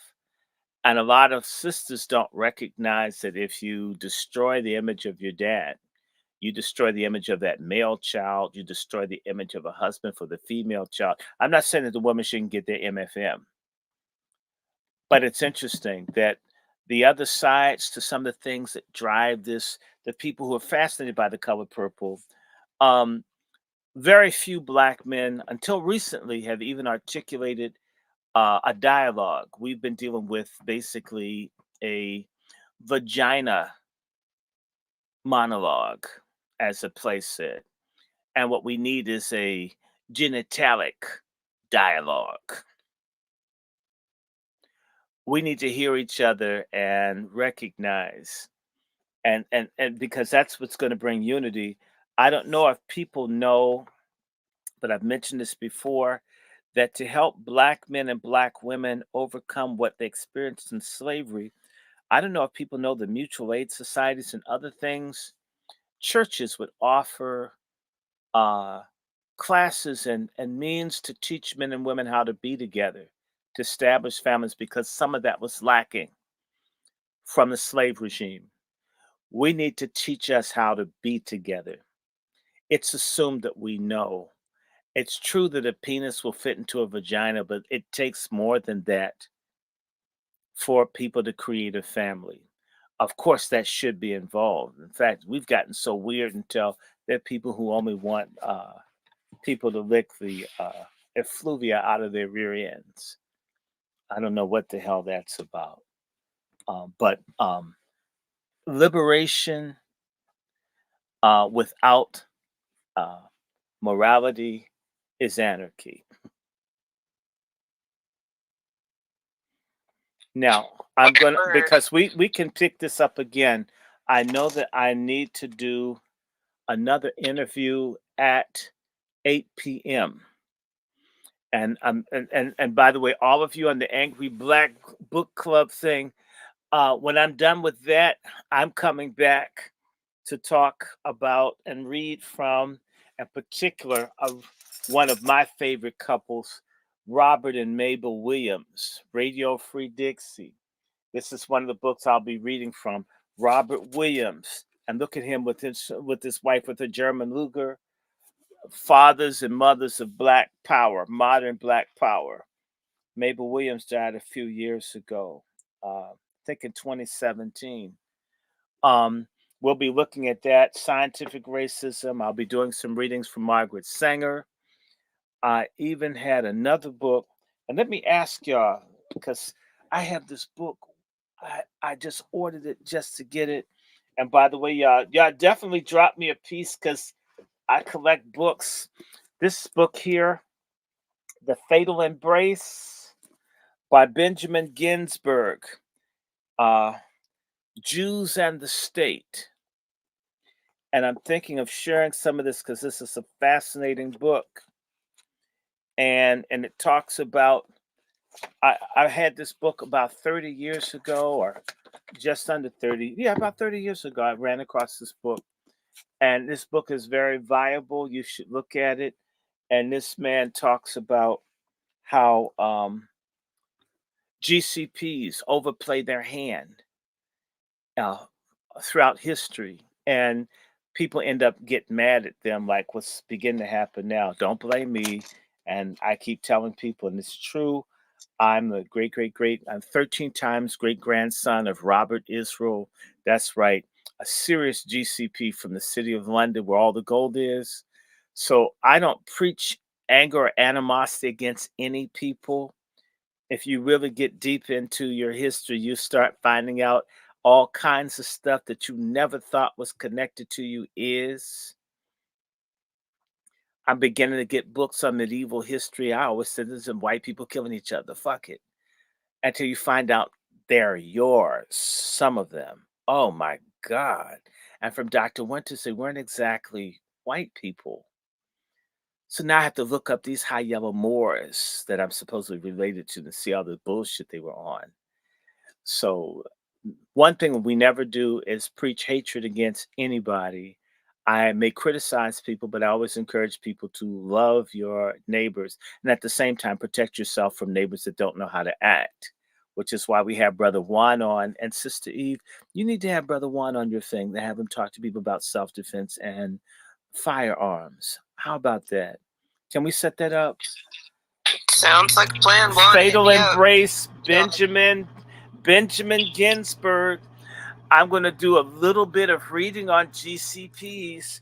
So I'm going to do a couple of books. I may do a lot of black and then I'll add in some white stuff. So when I come back and open the space back up, because I promised to do something on eugenics, racism, and resistance, and I'm going to add in GCPs because that's part of the problem. Don't blame me. I didn't write it, and it's a Jewish person that wrote it, so it's not my fault.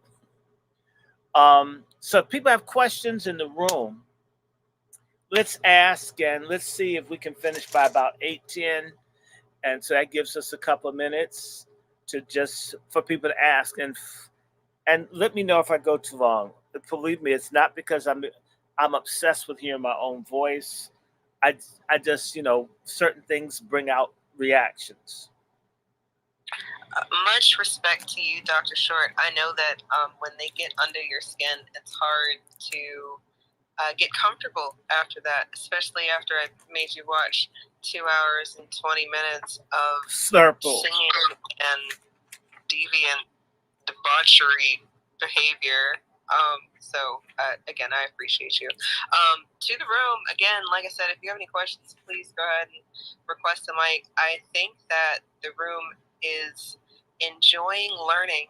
Like I told them earlier, I felt like this space would be more of a learning space versus interactive. I know people like to talk, but sometimes they appreciate when people know more than they do. And a lot of people, at least like Ryan said earlier, he didn't even see the movie, at least the first one, because of how bad it is. I remember hearing Tariq talk about not watching the first movie just because of how it rubbed him the wrong way. I can imagine that that's the story of a lot of black men. They didn't see any power in the movie. They saw that they were going to be the villain, and it was like, why would I even subject myself to this, even if I can't articulate it? Like I said earlier, there's a lot of us who saw it when it first came out, and we were not old enough to put these thoughts into the right vocabulary for people to understand how much of a bad move this was, even though it was a movie that had a bunch of black people in it. So, if we're going to do it like that, we got to get more like Eddie Murphy. If you're going to have a bunch of niggas in a movie, do it more like that and less like this. This is more like Medea-esque. We need to get more like, I don't know. Corsicana, I support Corsicana. Isaiah Washington's in the room, and you should show him support. Treat him like he's a white producer. Support those. Treat him like a white producer. Yeah, treat him white, you guys. Well, actually, no. Don't treat him how I treat white people, because then you're liable not to get any support from me as much as you might hear me talk really bad about how I don't like what you're doing. So, but treat them how most of you guys, with a smile, with that big coon ass grin, you know, and them fucking eyes that you know how to do. I'm sorry, that's not all y'all. That's not half y'all. I'm just bitter because The Color Purple came out on Christmas. Can you imagine how many families got messed up because somebody's bitter mama and auntie and grandma wanted to go see that shit, and then the family gets split up because the fathers and uncles are watching football, which we're supposed to have boycotted, so that's a whole other story. And then you've got the matriarchs in the family going to see this shit, and they come home and they're all feeling some sort of empowerment on some not empowerment. It's just The Color Purple hates black people. You can't get me off of that. Steven Spielberg hates black people, so there's that too. We can't forget that God's chosen people hate black people. That's real, whether you like to admit it or not. And then from there, I think that we can have many discussions about this. Dr. Short, I don't know if you hear my minis in the background, so I'm gonna go ahead and mute. I don't know if you have any closing thoughts for the room, but I don't know that anybody has any additional thoughts outside of what we've been saying already.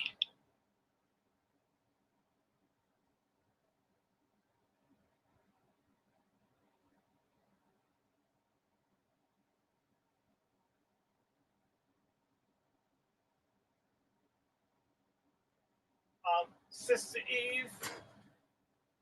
Okay, I thought I lost you. There you go. No. I had to do a Color Purple of my own. And it just reminded me of something. Did you know about, do you recall that in The Color Purple that they were putting Suge's piss in the men's drinks?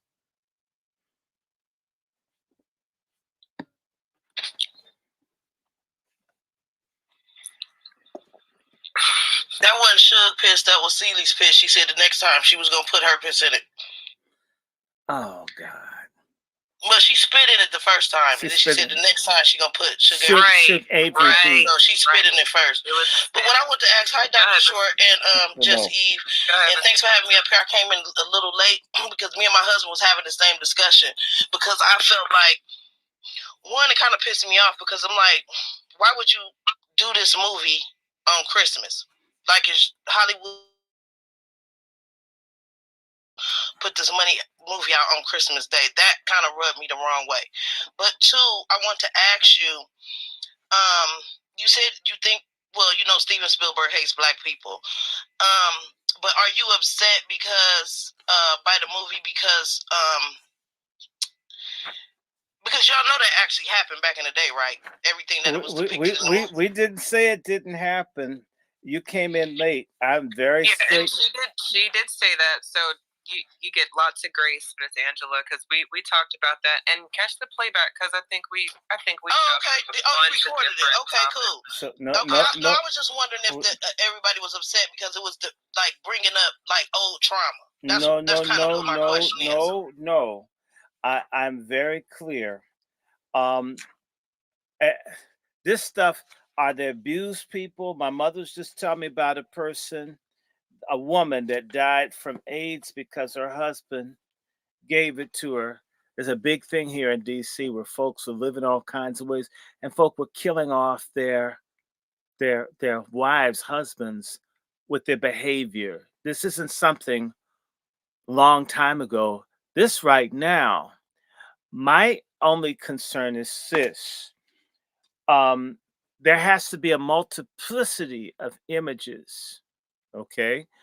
If we only see rotten-ass black men, and people do repeat what they see in television and films, if everything is negative,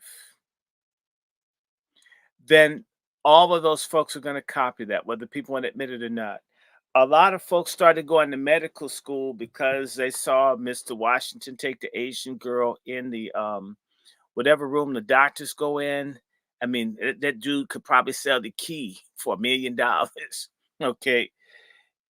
A lot of folk wanted to go to medical school because they saw doctors' TV shows, they saw Quincy, they saw different things. We are responsible for giving our younger generation. better and more complete representations of who they are, what they might aspire to be. The failure to do so damns them.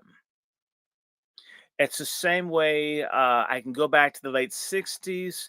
A movie came out with Warren Beatty, and I forget the other person, which was the Bonnie and Clyde movie. These young whites were so impressed by the Bonnie and Clyde movie, they went out and bank robberies jumped, where people wanted to go out and rob just like they saw in the film.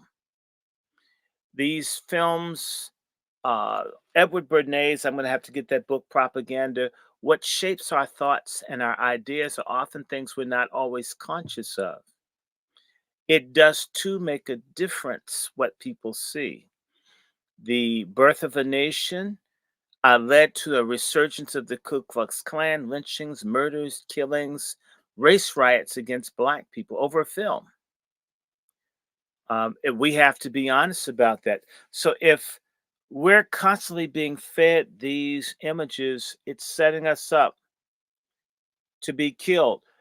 At least we should make some good things of ourselves. I don't have an issue talking about stuff.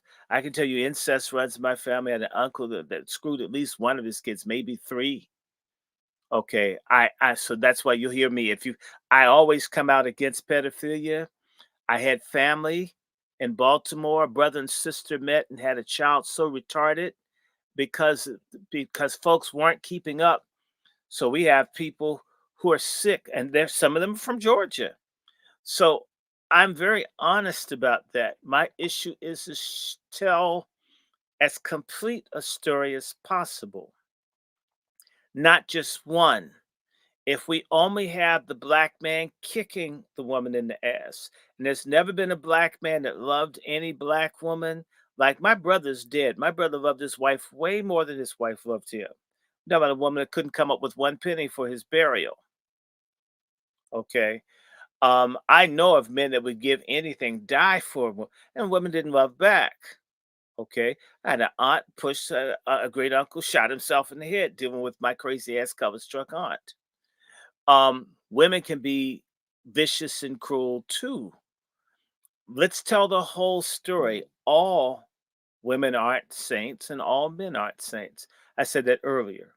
And I think a lot of folks are in between. And I think a lot of folks err more on the side of being okay versus being not okay. If we were all like Mr.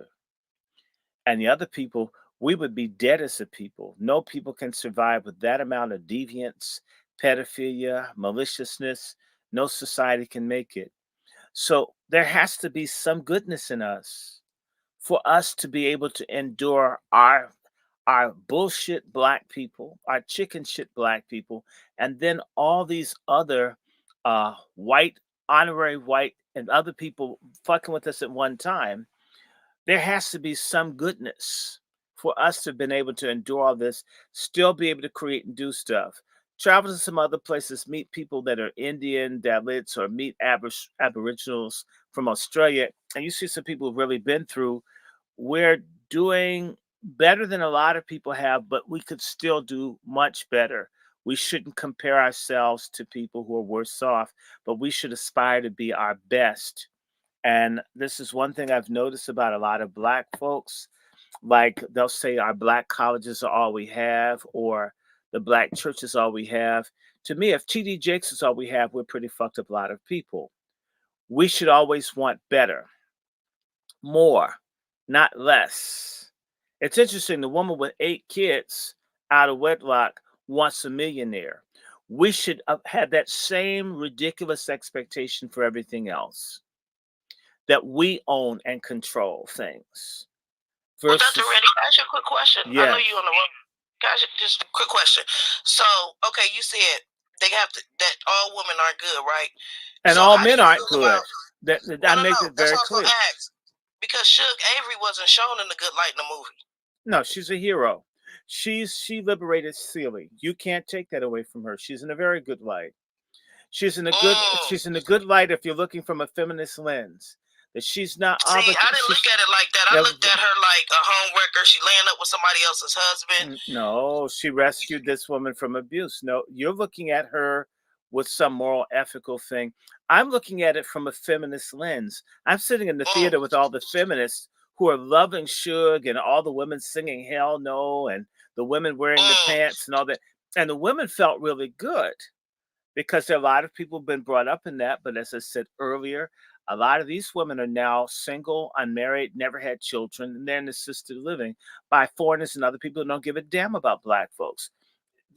There's a very miserable future coming to a whole lot of folks. So what do you think about Suge Avery's husband role as a man? Because I did want to get a man's opinion about his role. The husband in this film, all he did was play the piano, drive the car, and do what she said. So y'all looking at him more like no, that's all he did. He didn't have that many lines. He did have wavy hair, so he had good hair. So I guess he's gonna be unlike Mister with what would be called nappy hair. I don't call it nappy. Yeah, he has curly hair. No, this guy's sort of, he's not as dark and with different features. Yeah, no, I was saying Mister was dark skinned, but Suge's husband was fair skinned with that good hair. Well, not fair, but lighter than Mister, with a more pointed face, and what I would say a black Indian white type blend. Right, I was gonna say European look. He could be Italian, he could be Mexican, he could be Spanish, he could be black, he could be Dominican, and he's very nice and just very accommodating to her. So she has a yes man, and she's married to him in this film. Right. So, but she's still screwing Mister and screwing Celie. No, I think she stopped screwing Mister when she got married to him. Okay, but what about Celie? Yeah. Now, see, that I don't know about because they didn't show them having sex scene. Well, no, yes, but after he came for Thanksgiving, I'm trying to remember. Yeah, they did. They had a sex scene because I be mixing up the book and the movie because I read the book. And the book is way more graphic. More graphic. That's what we read from the book. People are being sold. Yeah, you missed that, Miss Angela. People. What'd you say, Jesse? It's okay. We were reading from the book earlier. Oh God, the book is. So I don't know how I made it to that book. They're airbrushing female LGBTQ, and my thing is, if that's what it is, let it be what it is. Don't hide it from people, because a lot of people will see the dancing, the nice clothes, and there's a lot of stuff that you could like. The people in the kente cloth and the African procession, all this stuff is nice. The problem is, again, I'm a preacher's kid. I'm used to saying nice. It's like people, they're just saying TD Jakes. Damn it, that's obvious. At first time I said, again, I never could watch him for more than 5 minutes. He just turns me off. A lot of us, our minds have been dulled. And so if we don't see Celie getting chased by Suge with the strap on, then, they're just friends. We'd be more critical when we see Diddy standing next to TD Jakes, because they're men. And of course, someone has a reputation. We need to be holding each other accountable, not so much in judgment. Adults do what adults do. But don't put that before children. Why offer it at Christmas time? Why have churches rent out theaters? Is this what we want? Is this the best? Is Suge the best black woman as compared to, say, Daisy Bates?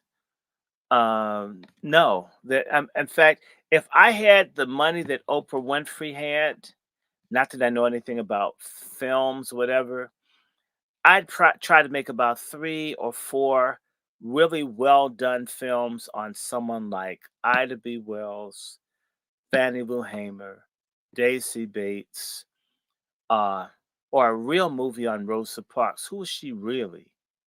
Because she wasn't a punk. Rosa Parks was gangster. Okay? There are a whole bunch of black women. Fanny Pleasant's buying weapons to kill white folk. I mean, own half of San Francisco. There have been some black women that have done, just phenomenal stuff. If you got to get someone sort of macho, why not Althea Gibson, the black woman tennis star before Venus or Serena? There are a lot of black women that are bad as hell that deserve attention. Why does it have to be these fictional skanks? And they're black men that have done great evil. Then let's look at, and why not develop, how did Mister become abusive?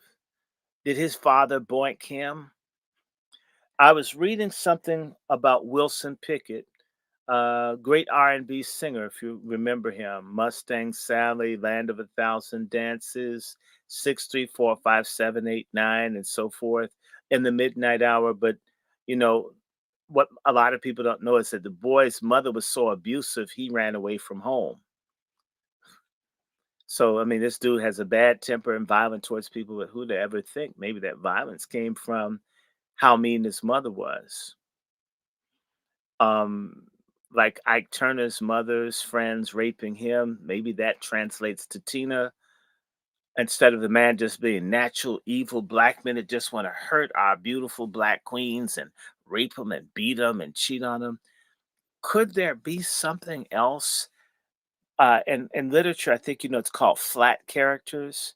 Well, they tend to make black men flat characters where they're just evil.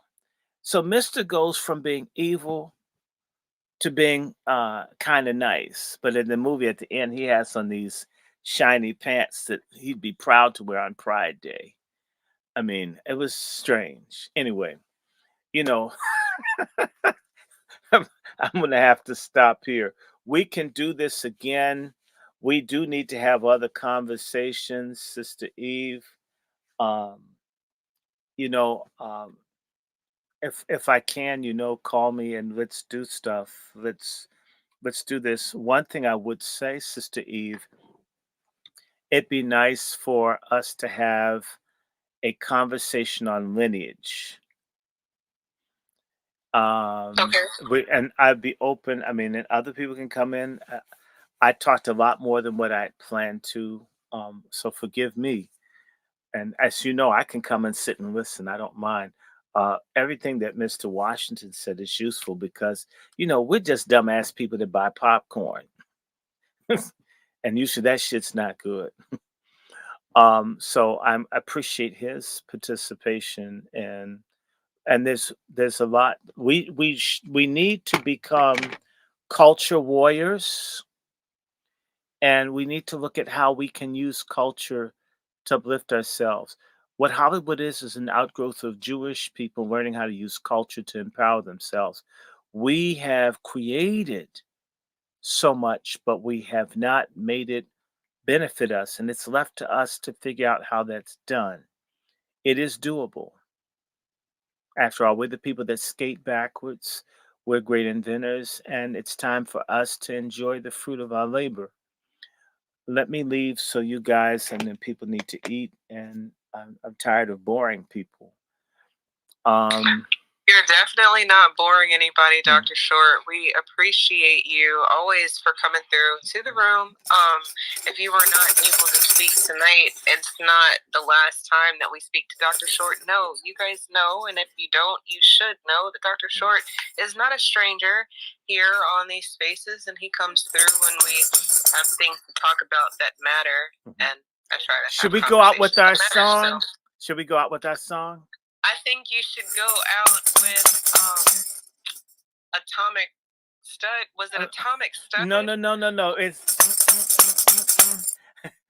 strap on up. Come on, give me. Come on, call a response. When I say strap on up, y'all say strap on up, okay? All right. Goodness. Okay, strap on up. Strap on up. Strap on up. Strap on up. I can't do this, Dr. Short. Strap on up. Make your face mean. Strap on up like a stud machine. Strap on up. Strap on up. Strap on up. Strap on up. Make your face mean like a stud machine. All right, hit the bridge. Ow! We're fighting the stud machine, y'all. Pork chop down. MFM, and y'all all know that stands for motherfucking money. We need our reparations. We want to give a hats off to Brother Washington. and all of our other reparational people. We need 1 trillion people talking, pushing, doing whatever they can to get this in the hearts and minds of our people, because once a critical mass of us want it, nobody can stop us. That's why they make dope and send it here, guns, bad movies, bad food, bad air, bad medication, bad leaders, bullshit religion. And even if you have a decent religion like Christianity, you get a fucked up B. Richards cross with a sea lion looking T.D. Jakes to mislead people. His silly looking ass. But if we get it together, get your heart, your mind together, and focus on something that you can accomplish. Stop worrying about eating cotton candy on the moon, and think if you can find a study group, an investment group, a gardening group, a weapons group. Learn how to shoot, learn how to grow, learn how to do something for yourself, and most importantly, get somebody as young as you can without getting in trouble.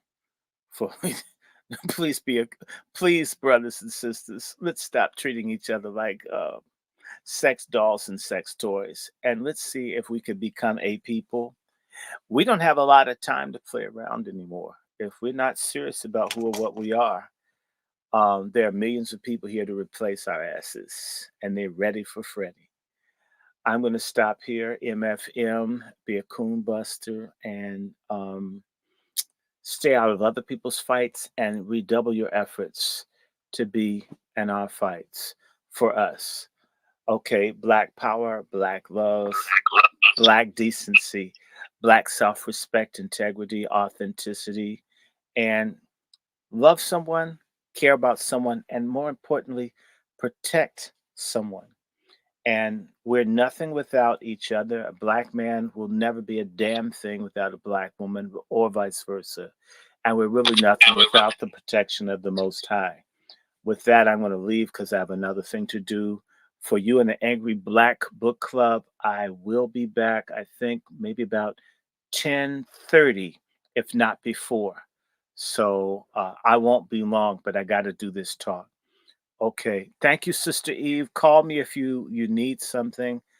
I mean, it's an honor. You're basically, my God. You are the godmother. You're the gangster. You're like that character, gangster from Harlem, the character that Cicely Tyson played.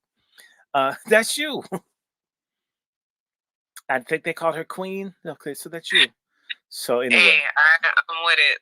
I'm with it. So, I appreciate you, Dr. Short. Have a good night. I'm gonna give you a call. Oh, and we'll sister, remind them about the Angry Black Men's Book Club on YouTube.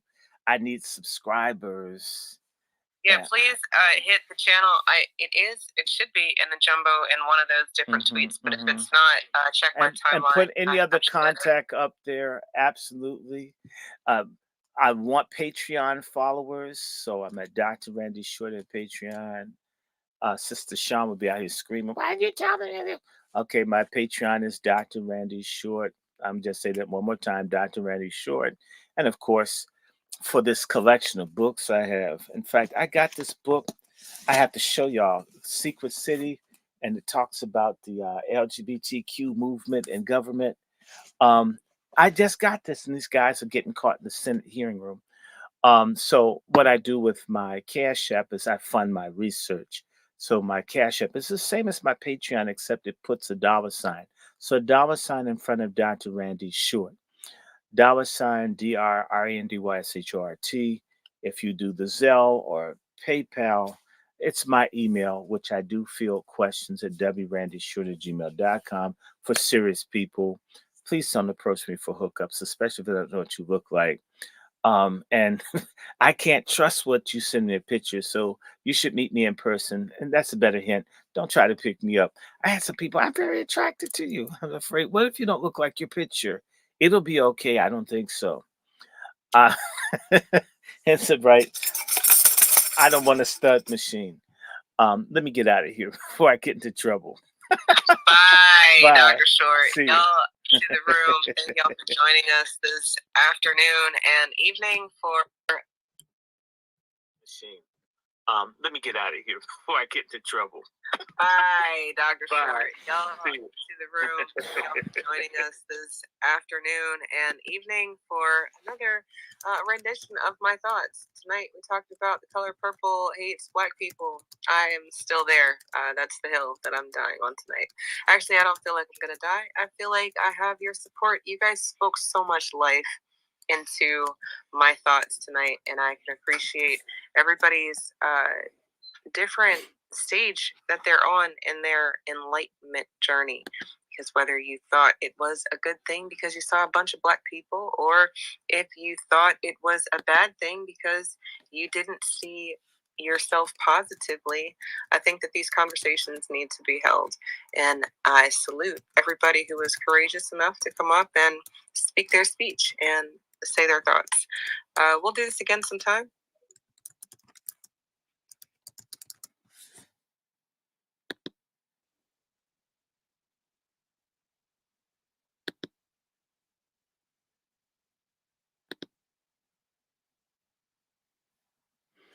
Okay, y'all. I'm about to leave you guys in a few. I will be back maybe as early as 10, maybe earlier. But I need to do an interview and I'm a couple minutes late, but it's all good. Thank everybody for being here. We're going to get back together. And we'll be doing books. And that was just, we have to do our films and other things. Propaganda is important. Hi, sisters. Hi, everybody. By the way, I'm going to start doing Twitter spaces. Could you guys follow me if you had a question to do it by a Twitter space? That would be just as cool. That way we could talk. Right here, the way this thing comes, the stuff moves so fast. I don't even see all who's here. But I'm going to, again, I love that. I love this. I'm going to get another one. This is a cheapie. I'm going to get like a $40 job to get a professional, sanctified church thing. The kind of stuff where, the pastor's a pedophile because they have good tambourines in the church. Okay, so let me get off here. I'll talk to y'all. Bye.